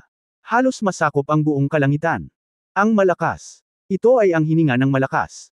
Nagulat si Yang Yian, at nangyari ang kanyang ikinababahala. Sa ganoong sandali, lumipad pabalik si Lear Makak. Bang! Ang lupa ay yumanig ng malakas, at si Lear Makak ay nabasag sa lupa. Napuno ng alikabok ang langit. Mabilis na umiwas si Yang Yian. Six-Ear Brother, sigaw ni Yang Yian at tumalo na sana sa hukay. Sa oras na ito, umubo si Liu Er at sinabing, ayos lang kami. Pagkatapos sabihin iyon, si Liu Er ay bumangon mula sa hukay at tumabi kay Yang Yio. Kinaikit niya ang kanyang mga mata, tumangala sa langit, at sumambulat ng may malakas na espiritu ng pakikipaglaban. Sa oras na ito, nakita ni Yang Yio na ang puting liwanag sa harap ni Ziman Tianxing sa kalangitan ay unti-unting nawala, at isang matandang lalaki na may puting buhok at balbas ang lumitaw sa harap ni Ziman Tianxing, at ang kanyang aura at pressure ay bumalot sa buong lugar. Hindi napigilan ni Yang Yio na manginig ang buong katawan. Sa ilalim ng pressure na ito, naramdaman niya sa unang pagkakataon na siya ay kasing liit ng alikabok. Ito ang pakiramdam mula sa kaibuturan ng kanyang puso. Isang malakas na tao sa antas ng Immortal Emperor. Bulong ni Yang Yiu sa sarili. Sa oras na ito, ang boses ni Liu Er ay tumunog na may walang katapusang espiritu ng pakikipaglaban, ito ay talagang isang Immortal Emperor. Hoy, Xiao Yanzi, huwag kang matakot. Simula nang dumating ako sa Immortal Realm, ako ay nagsasanay sa pag-iisa. Matagal na akong hindi lumaban. Ang dalawang immortal na hari ay nag-init para sa akin. Ngayon ay ang Immortal Yu Emperor na ito ay magmamasid sa kanya mula sa gilid. Nakinig si Yang Yian sa mga salita ni Liu Er at mapait na ngumiti. Hindi ko talaga alam kung inaaliw ba niya ang sarili niya. Hindi ko maiwasang magtanong, Kuya, anong level ka na ngayon? Chapter 2067, ito ay talagang nauugnay sa akin. Nang marinig ni Liu Er si Yang Yio na nagtatanong tungkol sa kanyang paglilinang, alam niya kung ano ang ikinababahala ni Yang Yio. Ngumisi siya at sinabing, ito ay maituturing na tuktok ng Immortal King Great Perfection ng iyong sangkatauhan. Nahulaan ni Yang Yio na nasa ganitong antas si Liu Er. At ito ay naging totoo. Kuya, paano kung samilong tayo sandali? Sa opinyon ni Yang Yio, kahit na sinabi ni Liu Er na siya ay nasa tuktok ng Immortal King Great Perfection, mayroon pa ring agwat sa pagitan niya at ng antas ng Immortal Emperor. Sino ang nakakaalam na ngumiti si Liu Er at sinabing, alam ko kung ano ang iyong inaalala. Huwag kang mag-alala, ito ay isang Immortal Emperor lamang. Hindi naman ganoon katikot. Dapat mong malaman na ang mga Immortal Emperors ay nahahati din sa maliliit na kaharian ng pangunahin, gitna at huling pagiging perpekto. Bilang karagdagan sa pangunahin, mayroon ding mga pinamagatang Immortal Emperors. Ang parehong ay hindi totoo para sa isang kapatid na immortal na Emperors. Ang parehong ay hindi totoo para sa isang kapatid na lalaki, immortal na hari. And fighting, challenging those who are stronger than myself is really fun. Ikaw, sandali, lalaban ako sa Immortal Emperor na iyon. Kunin mo ang iyong dalawang babae at mauna ka. Hahanapin kita mamaya. Nang marinig ni Yang Yio ang sinabi ng unggoy, agad siyang damilat at sinabing, Kuya, ano ang pinagsasabi mo? Kung hindi ka aalis, maaari ba kitang iwan at tumakas? Sa pagkakataong ito, lumaban tayo ng sama-sama. Hindi ako walang paraan. Kung pinilit ko talaga ang Immortal Emperor, papatayin ko siya. At, isa sa kanila ang pamangkin ko, huwag kang magsalita ng kalokohan. Hahaha. Tumawa ng walang konsensya si Liu Er. Sinabi niya kay Yang Yio, ngunit hindi niya alam kung natatawa ba siya sa kanyang pagmamayabang na kaya niyang patayin ang Immortal Emperor, o ang mga babae ng huli. Malaya at magaan ang magkapatid kapag kaharap ang isang Immortal Emperor. Ngunit ang ninuno ng pamilya Ziman, ang tunay na Immortal Emperor, si Ziman Changju, na nakatingin sa kanila mula sa langit, ay galit na galit. Ang pinuno ng kanyang pamilyang Ziman, si Ziman Tianxing, ay muntik nang mapatay ng unggoy. Sa pagtingin sa sitwasyon sa field, paanong hindi maintindihan ni Ziman Changju? Patay na si Ziman Qing, at ang mga inapo ni Ziman Qing ang namatay. Galit na galit siya. Ang mas nakakainis pa ay ang mga magnanakaw sa bukid ay walang prinsipyo sa pakikipag-usap at pagbibiro sa harap niya, ang Immortal Emperor.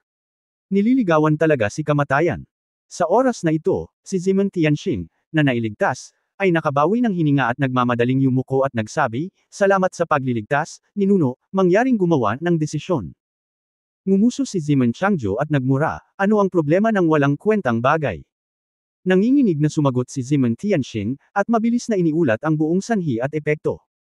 Alam niyang maraming taon nang nag-iisa ang nuno at kung hindi pa siya nagpadala ng mensahe sa pagkakataong ito ay malamang na hindi na siya lalabas. Natural, hindi niya alam kung ano ang nangyari at walang lakas ng loob na itago ang anuman. Ikinwento niya ang kwento ni Xing Dashui na isa-isang dumating sa pamilya Ziman, at sinabi rin na ang dahilan ay si Yang Yio. Pagkatapos magsalita ni Ziman Tianxing, agad na nagalit si Ziman Changju, "Asshole, hindi ba binalaan kita na nagkakagulo tayo sa Fairy City? Sino ang humiling sa iyo na makipag-ugnayan sa mga tao ni Wu Zun?" Maingat na sinabi ni Ziman Tianxing, "Grandmaster, iniisip ko na ang pamilya Ziman namin ay may ninuno sa Fairyland ni Wu Zun, at si Xing Dashui ay nagdala din ng sulat mula sa taong iyon, na humihiling sa aming pamilya Ziman na makipagtulungan kay Xing Dashui, para makipag-ugnayan kami kay Wu Zun, na kapakipakinabang sa pag-unlad ng aming pamilya. Bukod sa mahihinang party na ito sa pamilya namin City, at palagi kaming hindi kasama ng iba pang tatlong pamilya kung makakausap namin si Wu Zun, ito ay isang magandang bagay na baka isang araw kami ang magiging pinuno ng apat na malalaking pamilya sa magulong lungsod na ito." Asshole, bang? Si Ziman Tianxing ay sinampal ni Ziman Changju bago siya matapos magsalita. "Ah, Grandmaster, huminahon ka." Agad siyang lumuhad sa kawalan at humingi ng awa. Galit na sinabi ni Ziman Changju, "Kami sa Chaos Immortal City ay walang koneksyon sa mga panlabas na puwersa, lalo na sa tatlong dakilang celestial powers. Ito ay isang grupong pagsasanay. Sino ang nagbigay sa iyo ng lakas ng loob na gumawa ng mga desisyon sa iyong sarili?" "Ancestor, I have no choice. It was someone from our family who went out and bring the letter. Isinasaalang-alang ko rin ang kapakanan ng pamilya, kaya, please punish me, Ancestor." Nakiusap si Ziman Tianxing ng awa nang makita niyang galit ang ninuno. "Kalimutan mo na, bumangon ka na." Sa wakas ay bumantong hininga si Ziman Changju at hiniling kay Ziman Tianxing na bumangon, pagkatapos ay sinabing, "Kailangan mong tandaan na sinumang umalis sa pamilya Ziman ay walang kaugnayan sa pamilya. Hindi na siya miyembro ng pamilya Ziman sa Chaos Immortal City, at walang kinalaman sa atin." Napabuntong hininga si Ziman Changju at nagsalita. Alam niya na ang dahilan kung bakit nakipag-ugnayan si Ziman Tianxing sa mga taong nasa kapangyarihan ni Wu Zun ay dahil ang umalis sa pamilya Ziman ay ang kanyang kapatid na si Ziman Tianxing, at nagkaroon ng ganitong relasyon. Bilang karagdagan, ang pamilyang Ziman ay talagang pinakamahina sa apat na pangunahing pamilya sa Chaos Immortal City. Si Ziman Tianxing, ang pinuno ng pamilya, ay natural na gustong maging matatag ang pamilya Ziman. Ito ay isang bagay na dapat isaalang-alang ng isang ulo ng pamilya, at ito ay naiintindihan. Ngunit ninuno, hindi ko maintindihan kung bakit hindi natin makontak ang kapangyarihan ni Wu Zun. Ang tatlong pangunahing puwersa ng Chanzhen sa mundo ng mga engkanto ay ang tunay na nangingibabaw na puwersa sa mundo ng mga engkanto. Kung maaari tayong makipag-ugnayan sa kanila, hindi ba ito magiging kapakipakinabang sa pamilya? Bakit hindi natin magagawa? Matapang na tanong ni Ziman Tianxing. Sinabi ni Ziman Changju, "Naku, ito ang ancestral precepts, kasalanan ko kung hindi ko sinabi sa iyo ang tungkol dito. Well, sasabihin ko sa iyo ngayon. Umiiral ang ancestral precepts dahil ang tatlong dakilang celestial powers sa fairy world ay nagkaroon na ngayon ng malaking salungatan sa mga sinaunang fairy world forces. Sila ay may iba't ibang mga ideya at nagkaroon ng sobrang trahedya na paghaharap. Bagay ng huling panahon. Noong panahong iyon, usap-usapan na walang isa o tatlong nangingibabaw na puwersa sa mundo ng mga engkanto. Ang lahat ay naghahanap ng tao at nagkaroon ng pag-asa, ngunit isang araw ay lumitaw ang tatlong dakilang immortal at biglang naglunsad ng isang mahusay na pag-iisa ng mga puwersa ng mundo ng mga engkanto. Ang mga sumunod sa uunlad at ang mga lumaban dito ay napahamak. Ibig sabihin, ang tatlong dakilang celestial sa mundo ng diwata ngayon. Sa wakas ay pinag-isa nila ang mundo ng mga engkanto, itinatag ang kaayusan ng mundo ng mga engkanto, binago ang pangunawa ng mundo sa tao ng mga buhay na nilalang, at ipinakalat ang ideya na ang kaharian ng immortal ay ang rurok ng paglinang ng mga immortal at paghahanap sa tao, ang tuktok ng tao. Nang marinig ito, hindi naiwasang sabihin ni Ziman Changju, hindi ba't ganoon din ang ninuno? Alam ng lahat na ang kaharian ng walang kamatayan ay ang rurok ng paglilinang. Haha, kalokohan iyan. Walang katapusan ng cultivation. Paano makakahinto ang isang tao sa immortal venerable realm? Marahil ay may peak sa cultivation, ngunit talagang hindi ito ang katapusan ng peak sa immortal venerable realm. Ang tatlong immortal venerable ay ayaw lang na ang mga nilalang sa immortal realm ay sumilip sa mas mataas na kaharian. Nilabanan ng ating mga ninuno at ilang sinaunang lahi sa daigdig ng engkanto ang monopolyo ng tatlong dakilang immortal, ngunit sa kasamaang palad ay nabigo silang lahat. May bulong-bulungan na may daan patungo sa langit sa Nine Heavens, na kung saan ay sumilip sa mga lihim sa likod ng kaharian ng mga immortal, ngunit sila ay binabantayan ng mga ito, hindi pinapayagan ang ibang mga lahi na dumaan. Kaya't tulad ng ating mga ninuno, ang ilang mga nilalang ay may mga utos sa mga ninuno na huwag magkaroon ng anumang kaugnayan sa tatlong dakilang makalangit na Panginoon. Siyempre, dapat maraming dahilan, at umiiral ang mga dahilan na hindi natin alam, ngunit ang mga utos ng ninuno ay hindi magsisinungaling. Ang tatlong dakilang makalangit na Panginoon ay hindi mabubuting bagay. Kaya naman nang may lumabas sa pamilya at tumalikod kay Huzun, pinaalis ko siya sa pamilya at hindi na siya miyembro ng pamilya Ziman. Tandaan na huwag magkaroon ng anumang kaugnayan sa tatlong dakilang makalangit na Panginoon sa hinaharap. Sundin ang mga turo ng ninuno. Bagamat marami pa ring pagdududa si Ziman Tianxing, hindi na siya nagtanong pa, dahil ang unggoy at siyang Yiyo sa bukid ay talagang tumawa ng malakas at tumawa ng walang prinsipyo. Ito ay nagpagalit kay Ziman Tianxing, at lumingon siya sa ninuno at sinabi, ano sa palagay mo ang pakikitungo sa batang iyon at sa prinsipe ng demonyo?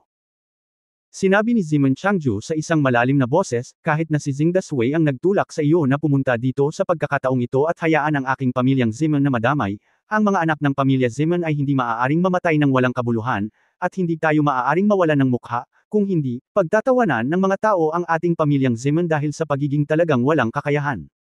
Ang Panginoon ng demonyo at ang batang iyon ay hindi maaaring palayain. Ang ninuno ay matalino. Tuwang-tuwa si Ziman Tianxing. Sa oras na ito, higit sa 10 daloy ng liwanag ang lumabas sa lungsod, at si Ziman Tianxing ay mas nakangiti. Ang ibang mga tao ng pamilya nila Ziman ang dumating. Sina Yang Yiyo at Lear ay natural na nakakita ng higit sa 10 figure na dumarating at lumitaw sa field. Pagbati sa ninuno, kilalanin ang ulo ng pamilya. 15 tao, 10 immortal, at 5 immortal na hari. Ito ang background ng pamilya Ziman. Dumating sila bilang tugon sa tawag ng Padre de Pamilya at lahat ay lumabas.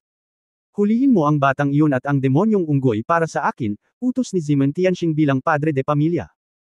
Bumalik, sa oras na ito, si Ziman Changju ang nagsalita, ang demonyong unggoy ay hindi karaniwan, hindi kayo kalaban, kukunin ko siya. Pagkatapos sabihin ito, naglakad si Ziman Changju patungo sa kinaroroonan nina Lear at Yang Yiyo, hakbang-hakbang, na parang umakyat sa hagdan sa hangin. Sa oras na ito, medyo kinakabahan si Yang Yiyo.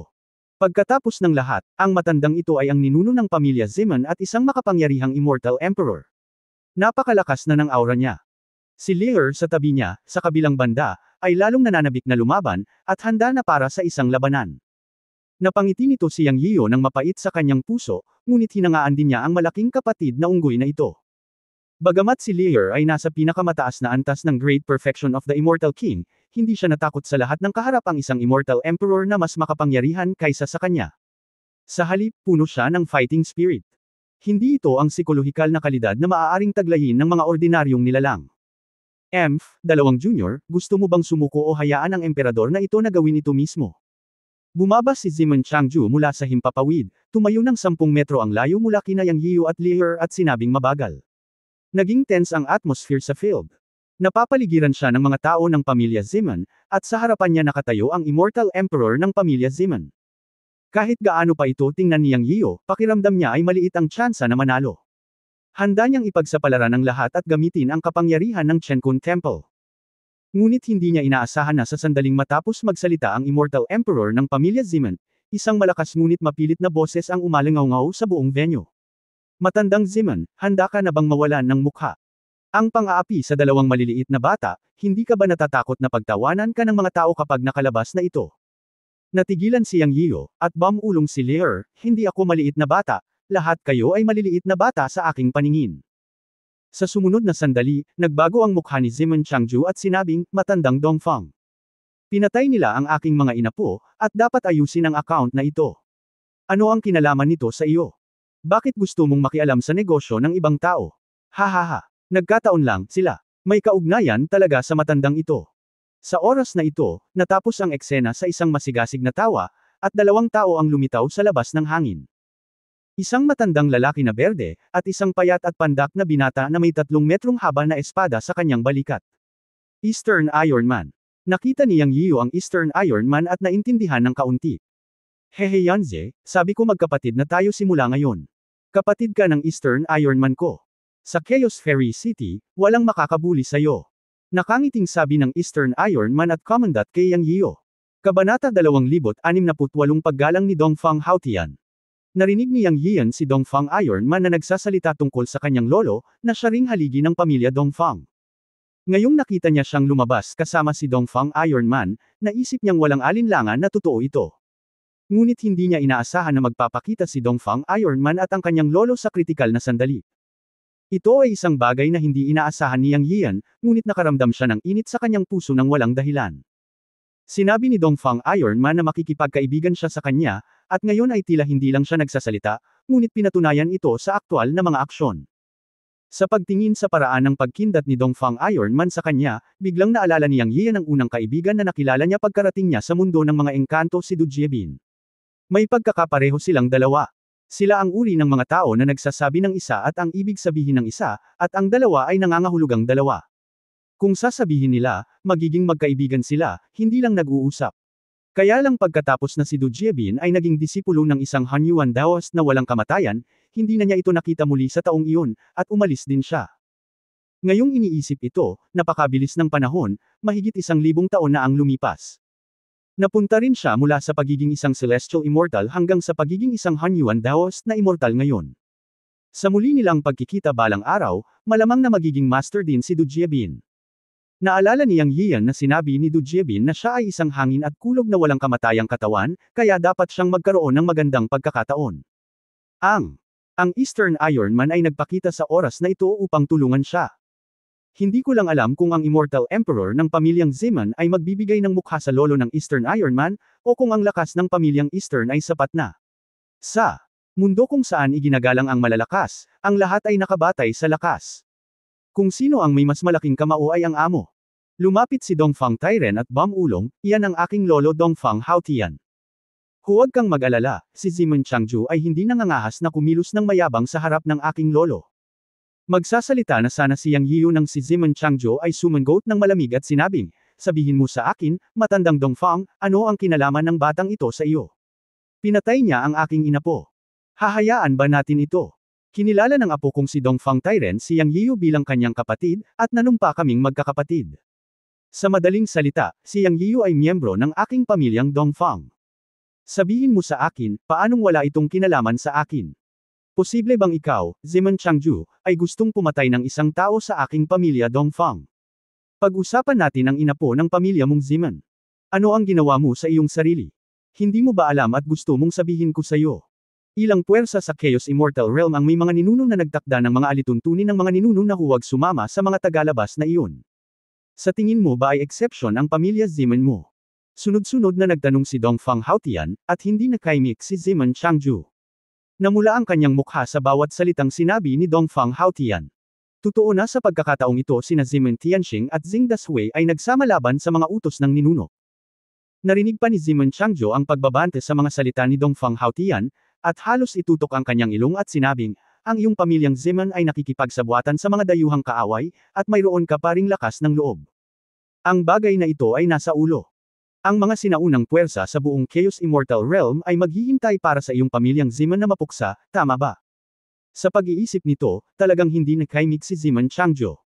Sinabi ng mga utos ng ninuno na hindi dapat makipag-ugnayan sa kasalukuyang tatlong pangunahing puwersa ng Chanzen, dahil ang lakas ng tatlong pangunahing Chanzen ay nangingibabaw sa landas ng promosyon para sa lahat ng mga nilalang sa immortal na mundo. Malinaw na alam ng lahat na may paraan para makaakyat sa kaharian ng Immortal Venerable, ngunit hinarang ito ng tatlong pangunahing puwersa ng Chanzen. Matapos maarang ang daan patungo sa langit na kanilang binabantayan, lalo pa ang paghahanap sa kaharian ng Immortal Venerable, kahit ang Immortal Emperor ay gustong maging Immortal Venerable, na halos isang mito. Pagkatapos ng Immortal na Panginoon, ito ay kasing hirap ng pag-akyat sa langit upang pumunta pa. At maraming puwersa sa Chaos Immortal Realm ang sumalungat sa tatlong pangunahing Chanzen, ngunit lahat sila ay nabigo, kaya't nangako silang walang kinalaman sa tatlong pangunahing puwersa ng Chanzen. Sa paglipas ng panahon, nakasanayan na ng mga nakababatang henerasyon ang kasalukuyang ayos ng mundo ng diwata at nakalimutan na ang mga utos ng mga ninuno na iniwan ng kanilang mga ninuno. Ngayong sinabi na ito ni Dongfang Haotian, walang alinlangan na ito ay isang banta at pagpigil, at talagang hindi ito mapabulaanan ni Ziman Changzhou. Higit pa rito, talagang hindi siya nang ahas na harapin si Dongfang Haotian, dahil alam niyang hindi maarak ang paglilinang ni Dongfang Haotian, at ang pamilyang Dongfang ang unang pamilya sa Chaos Fairy City. Matapos titigan si Dongfang Haotian ng mahabang panahon, sa wakas ay bumantong hininga si Ziman Changzhou at sinabi sa mga tao ng pamilya Ziman, tayo na. Agad na tumanggi si Ziman Tianxing na gawin ito nang marinig niya ito, ancestor. Tara na. Tinitigan ng masama ni Ziman Changzhou si Ziman Tianxing, at ang huli ay hindi nang ahas na magsalita pa, at hiniling ang mga tao ng pamilya Ziman na umalis. Sa isang kisap mata, ang mga tao ng pamilya Ziman ay umalis sa kahihiyan. Sa wakas ay nakahinga ng maluwag si Yang Yiyo. Alam niyang sa lakas niya ngayon, hindi niya kayang hamanin ang pamilya Ziman. Kahit galit siya, wala siyang choice. Lumabas ang Xianyan City, ano ang magagawa niya, isang Hanyuan Daoist Immortal. Kahit na naruroon si Lier, alam ni Yang Yiyo na kahit na mayroon siyang lakas upang labanan ng Immortal Emperor Lier, maaaring hindi ito ganoon kadali. Hindi niya gustong iduit si Lier, at maghihiganti siya para sa ilan sa pambubuli sa hinaharap. Ang hindi pagsasalita ay hindi nangangahulugan na maaari niya itong pabayaan. Pinaikit niya ang kanyang mga mata at pinagmasdan ang pag-alis ng mga tao sa pamilya Ziman. Tapos na ba? Tanong ni Lier kay Yang Yiyo. Sinabi ni Yang Yiyo, brother, ang pamilya Dongfang ay lumapit upang mamagitan sa bagay na ito. Dapat tayong magbigay ng mukha sa pamilya Dongfang at hayaan muna ito sa ngayon. Aayusin ko ang ilang mga account mamaya. Ito ay talagang ang pamilyang Ziman na nagdulot ng gulo para sa kanya, ngunit hindi siya kailanman nagalit sa sinuman mula sa pamilyang Ziman. Dapat niyang alalahanin muna ang account na ito. Brother, kung tutusin, ito ang kanluran ng lungsod, ang teritoryo ng pamilya Ziman. Ang matandang si Ziman ay isang Immortal Emperor. Ang isang mabuting tao ay hindi magdaranas ng kabiguan sa harap niya, at ang isang ginoo ay hindi mahuhuli sa paghihiganti. Tingnan natin ang pangmatagalang pananaw sa bagay na ito. Humakbang si Dongfang Ironman at nagsalita. Maraming salamat, kapatid na Dongfang sa pagkakataong ito. Ikinuyong ni Yang Yiyo ang kanyang mga kamao para pasalamatan siya. Ngumiti si Dongfang Tairen at sinabing, bakit ang galang mo? Sabi ko makikipagkaibigan ako sa iyo. At saka, kinilala ng lolo ko na kapatid kita, Dongfang Tairen. Huwag kang maging magalang sa hinaharap. Hindi mo kasalanan ang bagay na ito ngayon. Ang pamilyang Ziman ang nakialam. Mas mabuting patayin ang kapatid mula kay Waz, iligtas mo ang kapatid mula kay Waz. Ang hinaharap pagkatapos mamatay si Xing Dashui sa pagkakataong ito, sa palagay ko ay hindi nila ito pakakawalan para sa kapakanan ng mukha. Bagamat ang Chaos Immortal Domain ay hindi isang lugar kung saan maaaring tumakbo ng ligaw ang sinuman, kailangan mong mag-ingat sa kanilang ginagawa sa likod mo. Huwag umalis sandali sa Chaos Immortal Domain, manatili lang sa Chaos Immortal City. Kung hindi, hindi nila susundin ang mga patakaran kapag nasa labas sila. Ang mga tagalabas sa antas ng Immortal Emperor ay hindi nang ahas na pumasok sa Chaos Immortal City sa kalooban, ngunit hindi tiyak kung lalabas sila sa Chaos Immortal Domain. Nakinig si Yang Yiyo kay Dongfang Tairen at alam niyang nagsasabi siya ng totoo. Napatay nga niya ang 3 tao mula sa Wuzun Immortal Domain. Hindi nila ito pakakawalan, ngunit ano? Hindi siya ang nagdulot ng gulo, ang mga tao mula sa Wuzun Immortal Domain ang unang nagdulot ng gulo. Kung hindi nahuli ni Wu Yipo si Zexang, hindi niya ito gagawin. Lumipas na ang usapin. Kung tungkol sa hinaharap, pag-uusapan natin ito mamaya. Hindi siya madaling guluhin. Hindi mahalaga kung ito ay ang pamilyang Ziman o ang puwersa ng Wuzun, hanggat dumating sila muli, papatayin niya sila ng walang pag-aalinlangan. Gayunpaman, pagkatapos ng insidenteng ito, naramdaman ni Yang Yiyo ang isang kagyat na pakiramdam ng pagkaapurahan upang mapabuti ang kanyang paglilinang. Ngayon, maaari niyang makuha ang tulong ni Lear at ang pagliligtas sa pamilya Dongfang. Paano na bukas? Alam niyang hindi niya kayang umasa sa iba sa buong buhay niya. Sa huli, kailangan pa rin niyang umasa sa sarili at palakasin ang sarili. Matapos pakinggan ang mga salita ni Dongfang Iron Man, tumanggaw si Yang Yiu upang ipahayag ang kanyang pasasalamat, at pagkatapos ay naglakad patungo kay Dongfang Haotian. Ano man ang mangyari, lumabas si Dongfang Haotian upang tulungan siya at isa ring matandang senior. Kailangan niyang magpasalamat. Nakilala ni Junior Yang Yiu si Senior Dongfang. Salamat sa pagligtas sa akin.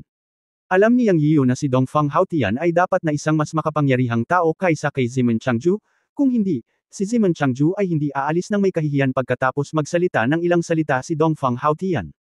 Sa pagharap sa isang malakas na tao, natural na hindi nang ahas si Yang Yiu na pabayaan siya. Haha, little guy, you don't have to be polite. I just did it for fun. Of course, the point is that you can't resist the eloquence of my apo, Iron Man. You don't know that after this kid got the news that the Ziman family made things for you, he immediately pulled me here. My Iron Man has few friends, but he is not a bad person more. You the young people. Nakangiting sabi ni Dongfang Haotian, at casual na iwinagayway ang kanyang manggas para tulungang tumayo si Yang Yiu. Nagbigay ito kay Yang Yiu ng simoy ng tagsibol, napakabait at mabait. Ito ay nagpapadama ng mga tao na pala kaibigan at mabuti sa sandaling sila ay nakipag-ugnayan. Siyempre, sa pakikinig sa mga salita ni Dongfang Haotian, talagang naunawaan ni Yang Yiu na sinasadya ni Dongfang Haotian ang pagkakaibigan sa pagitan ng kanyang apo na si Dongfang Iron Man at ng kanyang sarili. Kahit na hindi niya alam kung bakit binigyan siya ni Dongfang Haotian ng ganoong kalaking mukha, nagpasalamat pa rin siya sa kanya at may utang na loob sa pamilya Dongfang ang pabor na ito.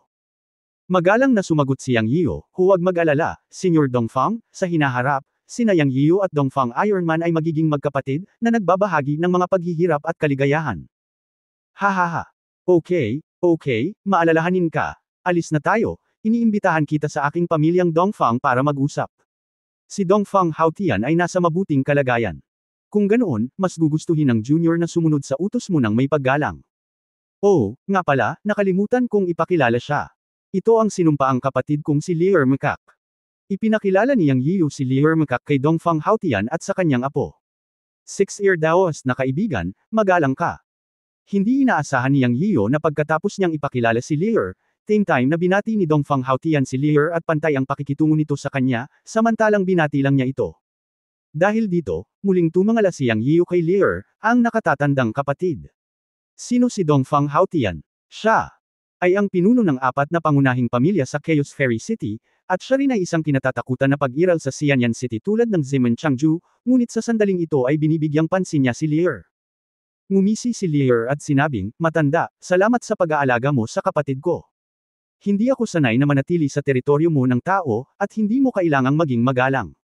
Demonyo ako, at tao ka, at wala akong interes sa iyo. Napakayabang ng mga salita ni Liu at napatulala si Yang Yiu. Hindi niya inaasahan na ang kuya na ito ay napakatigas at walang pakialam kay Dongfang Haotian. Ano? Mas ikinagulat niya ay ang sumunod na ugali ni Dongfang Haotian ay mas nakakagulat. Ngumiti si Dongfang Haotian at sinabing, medyo prangka si Daoyu Liu. Mabuti ito para sa Daoyu. Kung pupunta ka sa Chaos Fairy City, malugod na tinatanggap ng pamilya Dongfang si Daoyu na bisitahin anumang oras. Si Dongfang Haotian ay hindi lamang hindi nagalit sa pagmamataas ni Liu, ngunit sinabi rin ito ng may bahid ng paggalang na nagparamdam kay Yang Yiu na hindi nauunawaan. Ngumisi si Liu at walang sinabi. Sinulyapan niya si Dongfang Tairen, pagkatapos ay tumingin kay Yang Yiu at sinabing, Xiao Yanzi, hindi ako papasok sa lungsod na ito. Dahil nakalabas na ako sa retreat sa pagkakataong ito, hindi na ako mananatili sa Chaos Fairyland. Kailangan kong pumunta sa Ninth Heaven para gawin ang isang bagay. Dapat kang magsanay ng mabuti. Hindi masamang manatili dito ng ilang sandali. Kabanata 2069 na umalis sina Liu at Fusang. Sa sinabi ni Lear, ibig sabihin aalis na tayo. Hindi napigilan ni Yang Yiu na hamarang at sinabing, Kuya, aalis ka na pagkatapos nating magkita. Ngumisi si Lear at sinabing, ano pa ba? Huwag kang masyadong mapagpanggap dahil nagkita na tayo. Pupunta ako sa Ninth Heaven para hintayin ka.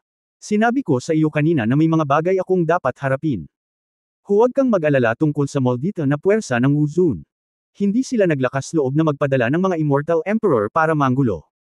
Sa sinabi ng matanda ngayon, walang gulo sa emperador ang darating sa silangan. Mga magsasaka sa ibaba ng Immortal Emperor, tiyak na magkakaroon ng ilan, ngunit kailangan mong lutisin ito sa iyong sarili kung hindi mo ito malutas, huwag mong sabihin kapatid kita, Lear, hindi mo kayang mawala ang taong iyon. Tandaan, kung sino man ang nanguudyok sa iyo, patayin silang lahat. Patayin silang lahat at matatakot ka sa kanila. Walang maglalakas loob na guluhin ka. Huwag maging malambot ang puso sa magulong fairyland na ito, at huwag matakot sa anumang mapahamak na puwersa. Magsumikap upang mapabuti ang iyong sarili. Kung mayroon kang lakas, ikaw ang magiging hari. Ako, ibibigay ko ito sa iyo bago ka umalis. Kapag pumunta ka sa isinumpang lupain sa hinaharap, dalhin mo ito sa iyo kapag pumasok ka, at hindi ka guguluhin ng mga halimaw. Habang nagsasalita si Lear, dalawang gintong dahon ang lumitaw sa kanyang mga kamay. Sa sandaling ito, napabulala si Dongfang Haotian, umalis si Fusang. Ang matandang lalaki ay may magandang mata. Sa kasong ito, ang isa ay ibibigay sa iyong apo, sabi ni Lear, at casual na nagbigay ng 2 dahon kina Yang Yio at Dongfang Tairen, tig-isa. Tairen, salamat sa kapwa, dawis na si Lear. Bakas sa mukha ni Dongfang Haotian ang hindi mabata na sorpresa, at mabilis niyang hiniling kay Dongfang Tairen na pasalamatan si Lear. Hindi pa nakita ni Dongfang Tairen ang kanyang matandang lalaki ng labis na nasa sabik at nawala ang kanyang katahimikan. Bagamat hindi niya alam kung para saan ang dahon ng Fusang, alam niyang hindi isang ordinaryong bagay ang isang bagay na makapagpapasaya sa kanyang lolo na halos mawalan na siya ng loob. Siya, mabilis na nagpasalamat kay Lear, salamat, Senior Lear. Tumigil ka na bata.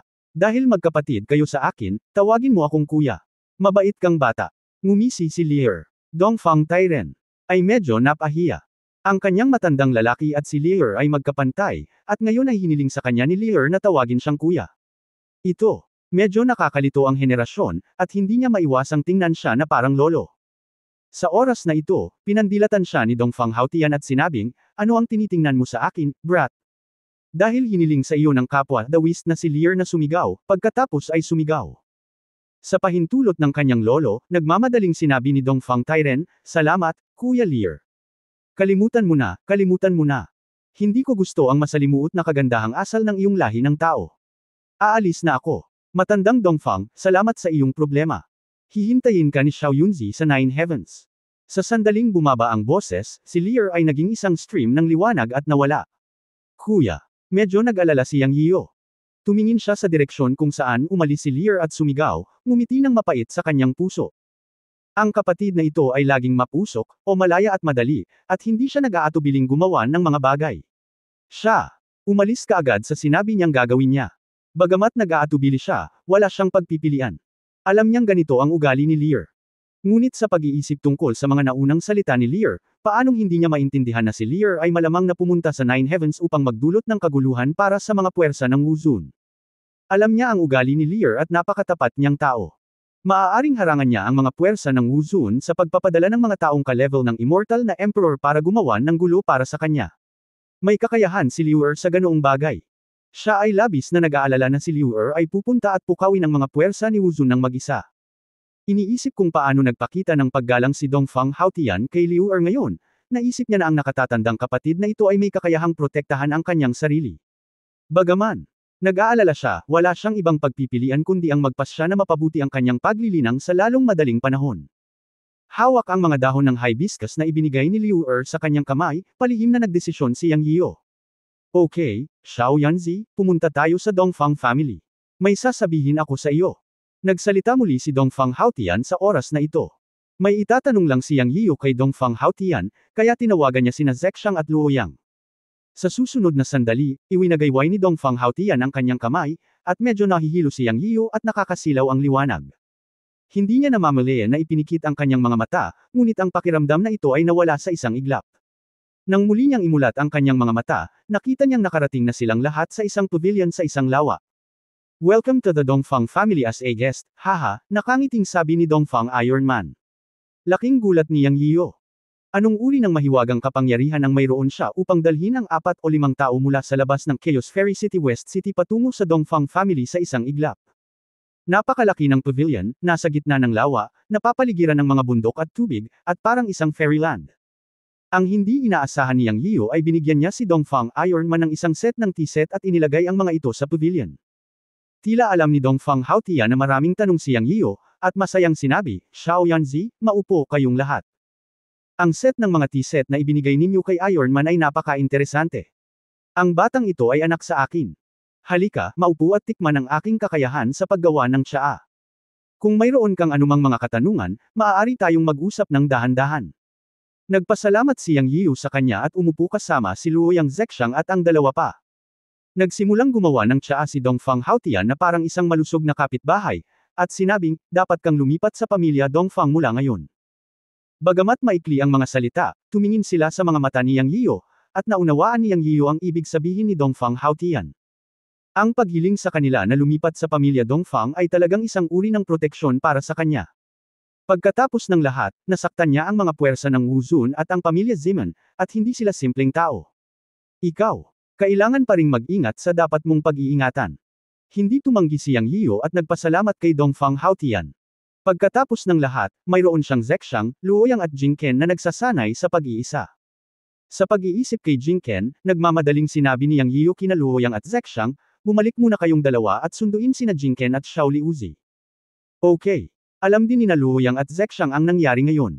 Ang puwersa na nasaktan ni Yang Yiu ay hindi simple. May mga malalakas na tao sa kabilang panig. Si Jingken ay nagsasanay pa rin sa pag-iisa sa unang tirahan.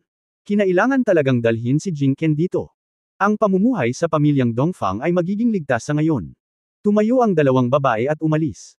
Sinabi ni Dongfang Haotian kay Dongfang Tairen, pumunta ka rin, kunin ang mga tao, at tumira sa tirahan. Kakausapin ko si Xiao Yanzi. Oo, Lolo, Yanzi, maupo ka muna, pupunta kami. Salamat. Pagkaalis ng tatlong tao, sinabi ni Dongfang Haotian, Xiao Yanzi, ano ang iyong kapatid na may 6 na tainga? Natatakot akong hindi mo ito alam. Ang alam ko lang ay siya ang 6 na tainga na mikak ng angkan ng demonyo. Wala akong masyadong alam sa ibang bagay. Kailangan kong pasalamatan si Senior Dongfang sa pagtulong sa akin sa pagkakataong ito. Muli siyang pinasalamatan ni Yang Yiu. Sinabi ko na sa iyo na maaari mong sundan si Iron Man at tawagin akong lolo, kaya huwag kang magalang. Simula ngayon, ituring mo ang pamilya Dongfang bilang iyong tahanan. Tungkol naman sa pagliligtas, kahit hindi ako dumating ngayon, kakayanin ito ni Lear. Huminto si Dongfang Haotian, bumantong hininga, at nagpatuloy, hindi ako mapagpanggap sa harap ng isang junior na tulad mo. Alam kong nagtataka ka kung bakit kita tutulungan ng walang dahilan. Para sabihin sa iyo ang totoo, isa sa mga dahilan kung bakit ako makakapunta dito ay natural na gusto ka talaga ng apo kong si Iron Man. Sinabi niya sa akin na gusto ka niya. Ito ang isang dahilan. Pangalawa, naramdaman ko ang sinaunang at primitive na aura ng babaeng nakaitim na lumabas sa ninoong araw na iyon. Isa siyang unpredictable na tao. Kaya ang tulong ko sa iyo ay isang paraan ng pakikipagkaibigan. Bagamat kami ay mga cultivator, kami ay minsan hindi maiiwasan, lalo na sa isang lugar tulad ng Chaos Fairyland. Kailangan natin ng mga kakampi o kaibigan. Baka sakaling mailigtas niya ang iyong buhay. Sa huling pagsusuri, ito ay nakasalalay sa kung sinong nakaitim na babae sa likod mo ang mahalaga. Siyempre, pero nung nakita kita ngayon, mas sigurado ako sa desisyong ginawa ko. Hindi ka rin simple. Ang pagkakaroon ng 6 na tainga na mikak, isang nilalang na lampas sa 5 elemento, sa iyong paligid ay nagpapakita na ikaw ay isang taong may malaking swerte. Bagamat ang 6-eared macaque, isa sa 4 na unggoy sa mundo, ay maaaring hindi kasing advanced ng kasalukuyang Zeman Changju Immortal Emperor in terms of realm, kung talagang mag-aaway sila, haha, tansya ko tiyak na mamamatay si Zeman Changju. Walang gaanong halimaw na lampas sa 5 elemento sa mundo ng engkanto, ngunit tiyak na mayroon. Sila ang tunay na malalakas sa mga halimaw at hindi ma-provoke. Kahit na ang 3 dakilang Celestial Master sa mundo ng mga engkanto ay hindi nang ahas na pukawin sila ng madali. Tapat na sinabi ni Dongfang Haotian, at mas nakaramdam ng kagaanan si Yang Yiu. Sa katunayan, ayon sa mga salita ni Dongfang Haotian, pinahahalagahan niya ang potensyal ng mga nasa harap at likuran niya, o ang mukha ni Heilian.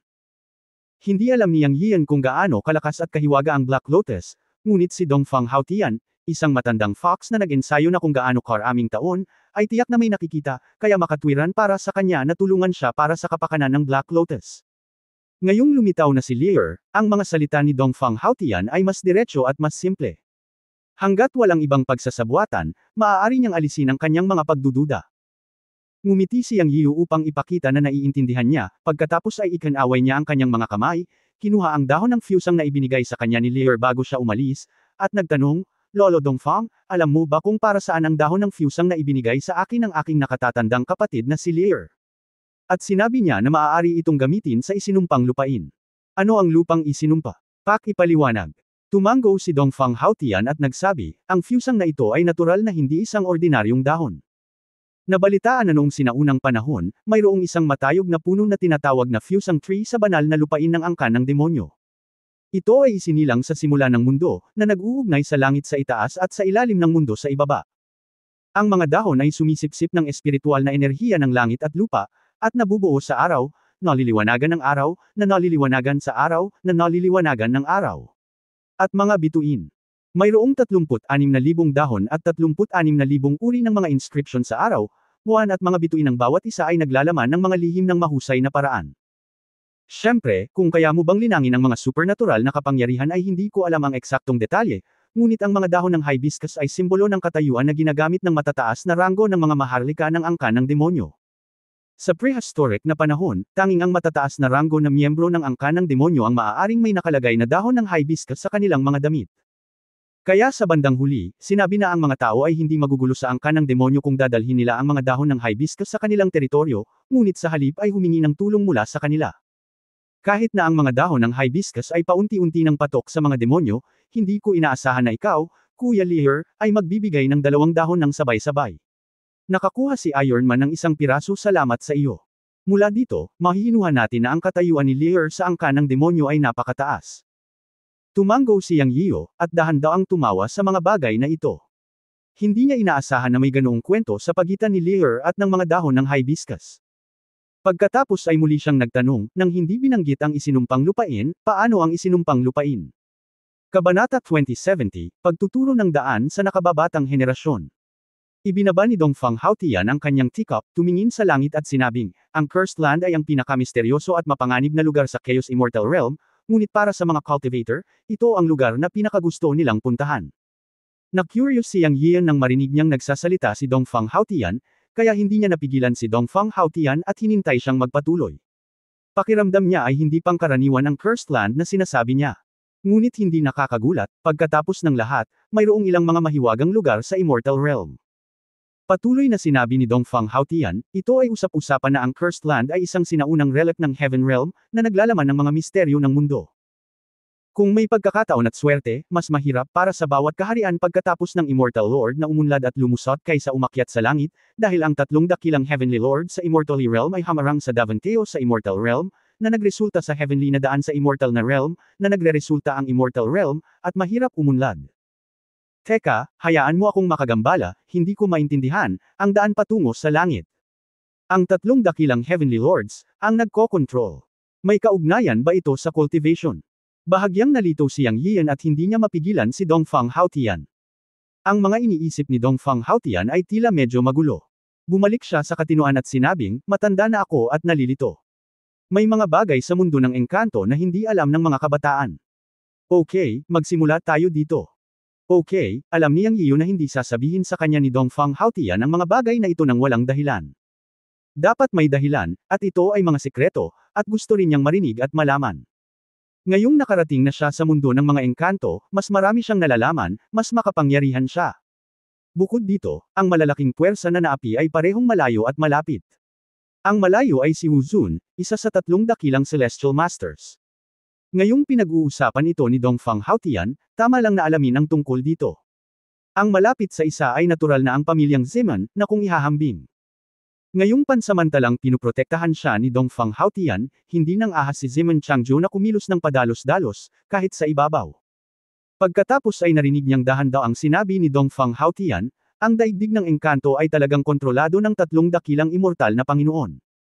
Maraming immortal ang nabubuhay sa ilalim ng ilong ng 3 dakilang immortal na Panginoon, dahil hinaranggan nila ang daan ng lahat upang hanapin ang katotohanan. Ilagay natin ito sa ganitong paraan, dapat malaman ng lahat ng mas matandang henerasyon na ang kaharian ng immortal na Panginoon ay hindi ang pinagtutuunan ng tunay na mundo ng engkanto. Sa walang katapusang daan. Ngunit sinabi ng 3 dakilang immortal na Panginoon sa lahat na ang immortal na Panginoon ay ang rurok ng paglilinang. Sa katunayan, gusto nilang duminahin ang mundo ng mga engkanto at ayaw nilang masira ng iba ang kaharian ng walang kamatayang Panginoon. Bukod dito, hinaranggan nila ang daan patungo sa langit. Ang tinatawag na daan patungo sa langit ay ang ubod ng 9 heavens o ang buong mundo ng diwata. Ang tinatawag na 3 kaharian, langit, lupa at tao, ang daigdig ng engkanto na kinalalagyan natin ngayon ay talagang lupain, at ang kaharian ng langit ay ibang lugar. Ang daan patungo sa langit ay ang daan patungo sa langit. Ito rin ang daan patungo sa itaas ng walang kamatayang Panginoon. Ito ang susi kung ang bawat kaharian pagkatapos ng immortal na hari ay matagumpay na maisulong. Alam ni Yang Yiu ang tungkol sa teorya ng tatlong kaharian. Sinabi sa kanya ng matanda at ng Magic Bird. Sa hindi inaasahang pagkakataon, sinabi rin ito ni Dongfang Haotian ngayon. Malabong naramdaman ni Yang Yiu na maraming sikreto ang sasabihin ni Dongfang Haotian ngayon. Humigop ng tsaa si Dongfang Haotian at nagpatuloy, kaya ang daan patungo sa langit ay kontrolado ng tatlong dakilang Celestial Masters, na katumbas ng pagputol sa mga pagkakataon ng hindi mabilang na mga nilalang. Sa katagalan, ipinang-aral din nila na ang Fairyland ang pinagtutuunan ng pansin.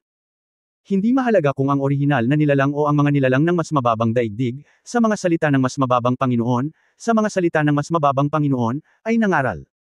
Huwag kang magsipag. Anyway, magiging immortal ka pagkatapos mong maging immortal.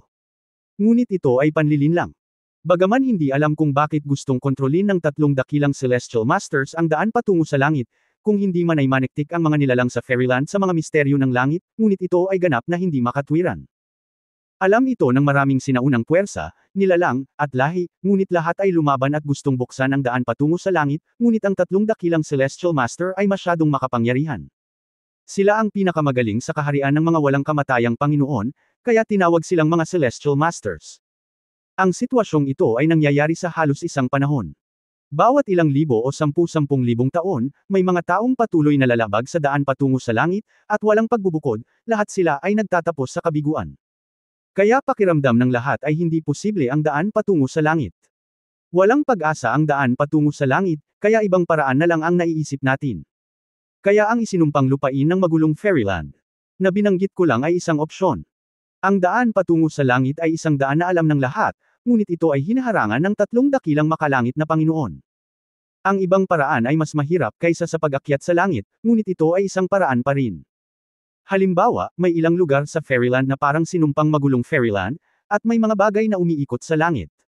Hanggat ikaw ay sapat na mapalad na makatagpo sa kanila, maaari kang makahanap ng isang paraan upang makalusot. Ang walang kamatayang mga monarko ay pumasok sa walang kamatayang hari, ang walang kamatayang kaharian ng hari sa walang kamatayang emperador, at ang walang kamatayang kaharian ng emperador sa walang kamatayang kagalang-galang. Ang walang kamatayang kagalang-galang ay maaaring pumunta sa susunod na antas at sumilip sa langit. Sa oras na iyon, walang pagkakataon na maabot ang Fairyland ng walang daan patungo sa langit. Gayunpaman, sa ngayon, walang immortal na kagalang-galang na makakapasok sa langit kung wala ang daan patungo sa langit. Ngunit para sa mga magsasaka sa itaas ng walang kamatayang monarko at sa ibaba ng walang kamatayang kagalang-galang, ang daan na ito ay magagawa, dahil anumang lubhang mapanganib na lugar ay matutulungan ng mga likas na yaman at mga kayamanan dito. Upang matulungan kang masira ang iyong paglilinang, mula noong sinaunang panahon hanggang sa huling panahon, napapabalitang maraming bagay sa langit ang naipasa, at ito ay maaaring mga likas na kayamanan, o mga kasanayan at mahiwagang kapangyarihan, o kahit isang buhok ng mga nilalang sa langit, na kapakipakinabang sa ating kasalukuyang Fairyland. Ito ang pangalawang daan, isang kalsadang puno ng mga tinek. Ang lahat ay nagsisikap. Sa sandaling tumuntong ka sa kalsadang ito, walang dahilan upang huminto, at dapat kang magpatuloy. Huwag na nating pag-usapan ang tatlong dakilang Celestial Masters, na napakalayo para sa iyo. Makakatulong para sa iyo na sabihin sa iyo ang tungkol sa isinumpang lupain ngayon. Pagkatapos maabot ang antas ng immortal na Panginoon, maaari kang pumunta sa isinumpang lupain upang maghanap ng mga pagkakataon, karanasan o pagsasanay. Kung noon pa man, kahit na nag-ensayo ka hanggang sa antas ng immortal na Panginoon, hindi kita hahayaang mapunta sa lupang sinumpa, ngunit ngayon sa mga dahon ng hibiscus na ibinigay ng iyong panganay na kapatid, maaari kang pumunta sa lupang sinumpang may garantiya. Sa magulong Fairyland, maraming halimaw sa isinumpang lupain, at ang mga dahon ng hibiscus ay makakapagtipid sa iyo ng malaki. Hindi gaanong gulo. Hindi bababa sa karamihan sa mga halimaw ay hindi magpapahirap. Maaaring makatulong ang ilan. Kapag nakapasok ka sa kaharian ng immortal na Panginoon, pumunta sa lupang sinumpa. Hahayaan kong samahan ka ni Iron Man para maranasan ang lahat. Ako, nais talagang magpasalamat sa iyo, kapatid, para dito. Ang mga dahon ng fusang ay bihira. Maaari silang ituring na isang daan upang makapasok sa lupang sinumpang. Nakasalalay sa iyo kung mayroon kang pagkakataon sa oras na iyon. Tungkol sa Cursed Land, bukod sa pagiging relic ng langit, may mga halimaw, demonyo, at tao. Siyempre, karamihan sa kanila ay pumupunta roon para maghanap ng mga pagkakataon, ngunit ang mga halimaw ay may kalamangan sa Cursed Land dahil ilang halimaw sa Chaos Immortal Realm ay nakatira sa Cursed Land. Pagkatapos pakinggan ito, naunawaan ni Yang Yiu na ito rin ang mabuting hangarin ni Dongfang Haotian. Mabuti rin. Ito ay katumbas ng pagturo ng direksyon para sa kanyang paglilinang sa hinaharap. Tumayo siya at same time na humingi ng tawad kay Dongfang Haotian, "Salamat, Lolo Dongfang, sa iyong paggabay." Dongfang Haotian. Ngumiti at huminto, maupo ka, huwag kang maging magalang sa hinaharap. Kung mayroon kang anumang mga katanungan tungkol sa paglilinang, magtanong lamang. Hindi ko pa natapos ang nais kong sabihin. Pakitanong kay Lolo Dongfang. Labis ang pasasalamat ni Yang Yiu. Mula nang umalis ang matanda, walang nagturo sa kanya ng kahit ano tungkol sa paglilinang. Ngayon ang mga salita ni Dongfang Haotian ay nagpasaya sa kanya. Tuwang-tuwa siya. Tungkol sa iyo, nasaktan mo ang mga puwersa ng Wuzun. Batay sa aking pagkaunawa sa mga puwersa ng Wuzun, hindi nila ito pababayaan. Ang pagkilos ng dominanti at mayabang ay ang estilo ng tatlong pangunahing puwersa ng Chanzen. Bagamat sila ay natatakot sa ilang sinaunang nilalang sa Chaos Immortal Realm at hindi magpapadala ng mga malalakas na lalaki sa antas ng immortal na puwersa ng Emperor, sila ang nangingibabaw na puwersa sa panahon ng immortal na Emperor. Ang Immortal Realm, kahit na hindi sila magpadala ng mga tao upang agawin ito pabalik para manggulo sa iyo, basta't magkalat sila ng ilang chismis, magkakaroon ng hindi mabilang na mga nilalang sa Chaos Immortal City na pabor kay Wuzun, at ikaw ay mahihirapan. Higit pa rito, mayroong pamilya Ziman, isang lokal na puwersa sa Chaos Immortal City. Kahit na ang matandang Ziman ay pinigilan ko sa pagkakataong ito, kilala ko ang matandang Ziman. Hindi siya masyadong mabait at siguradong hindi ka bibitawan. Kung sasabihin ni Wuzun ang isang salita, ang mga Diyos ng Chaos Immortal City ay gagana para sa kanya. Kung ito ang kaso, sa tingin ko ang pamilya Ziman ay tiyak na manggugulo sa likod mo. Ngunit ito ay isang pinagsamang pagsisikap mula sa loob at labas, at ito ay magiging napakahirap para sa iyo sa oras na iyon. Ito rin ang dahilan kung bakit hinayaan kitang tumira sa aking pamilyang Dongfang. Walang nilalang sa Chaos Immortal City ang matapang na pumunta sa aking pamilyang Dongfang para manggulo, para makapag-relax ka pansamantala. Gayunpaman, nakikita ko na ikaw, maliit na tao, ay hindi duwag. Ang hayaan kang manatili sa aking pamilyang Dongfang sa lahat ng oras ay malamang na hindi ang gusto mo, di ba? Nakinig si Yang Yian sa mga salita ni Dongfang Haotian. Sa totoo lang, bumuhos ang malamig na pawis sa kanyang likod, dahil alam niyang totoo ang sinabi ni Dongfang Haotian. Kung talagang may sinabi ang puwersa ng Wuzun na pumatay sa kanya, hindi biro ang puwersa ng isa sa tatlong dakilang master ng mundo ng mga engkanto. Sa oras na iyon, magkakaroon ng 9 sa 10 tao mula sa Chaos Immortal City na lalaban para sa kanilang buhay. Sa pagdaragdag ng isang pamilyang Ziman, maaaring hindi na siya makasulong sa Chaos Immortal City o maging sa buong Chaos Immortal Domain. At gaya ng sinabi ni Dongfang Haotian, hindi siya ang uri ng tao na mananatiling tahimik sa isang lugar. Ano ang pinagkaiba niyan sa duwag? Hindi ito ang karakter ni Yang Yian. Naisip niya na kung dumating ang oras na iyon, mas gugustuhin niyang mamatay sa labanan kaysa maging duwag. At wala siyang panahon na manatiling tahimik sa isang lugar. Kailangan niya ng lakas, napakalakas na lakas, at kailangan niyang patuloy na pagbutihin ang kanyang paglilinang. Malaki ang kalaban ng matanda. Ngayon ay nahulaan na niya kung ano ang kalaban. Marahil ito ay nauugnay sa tatlong dakilang Celestial Masters.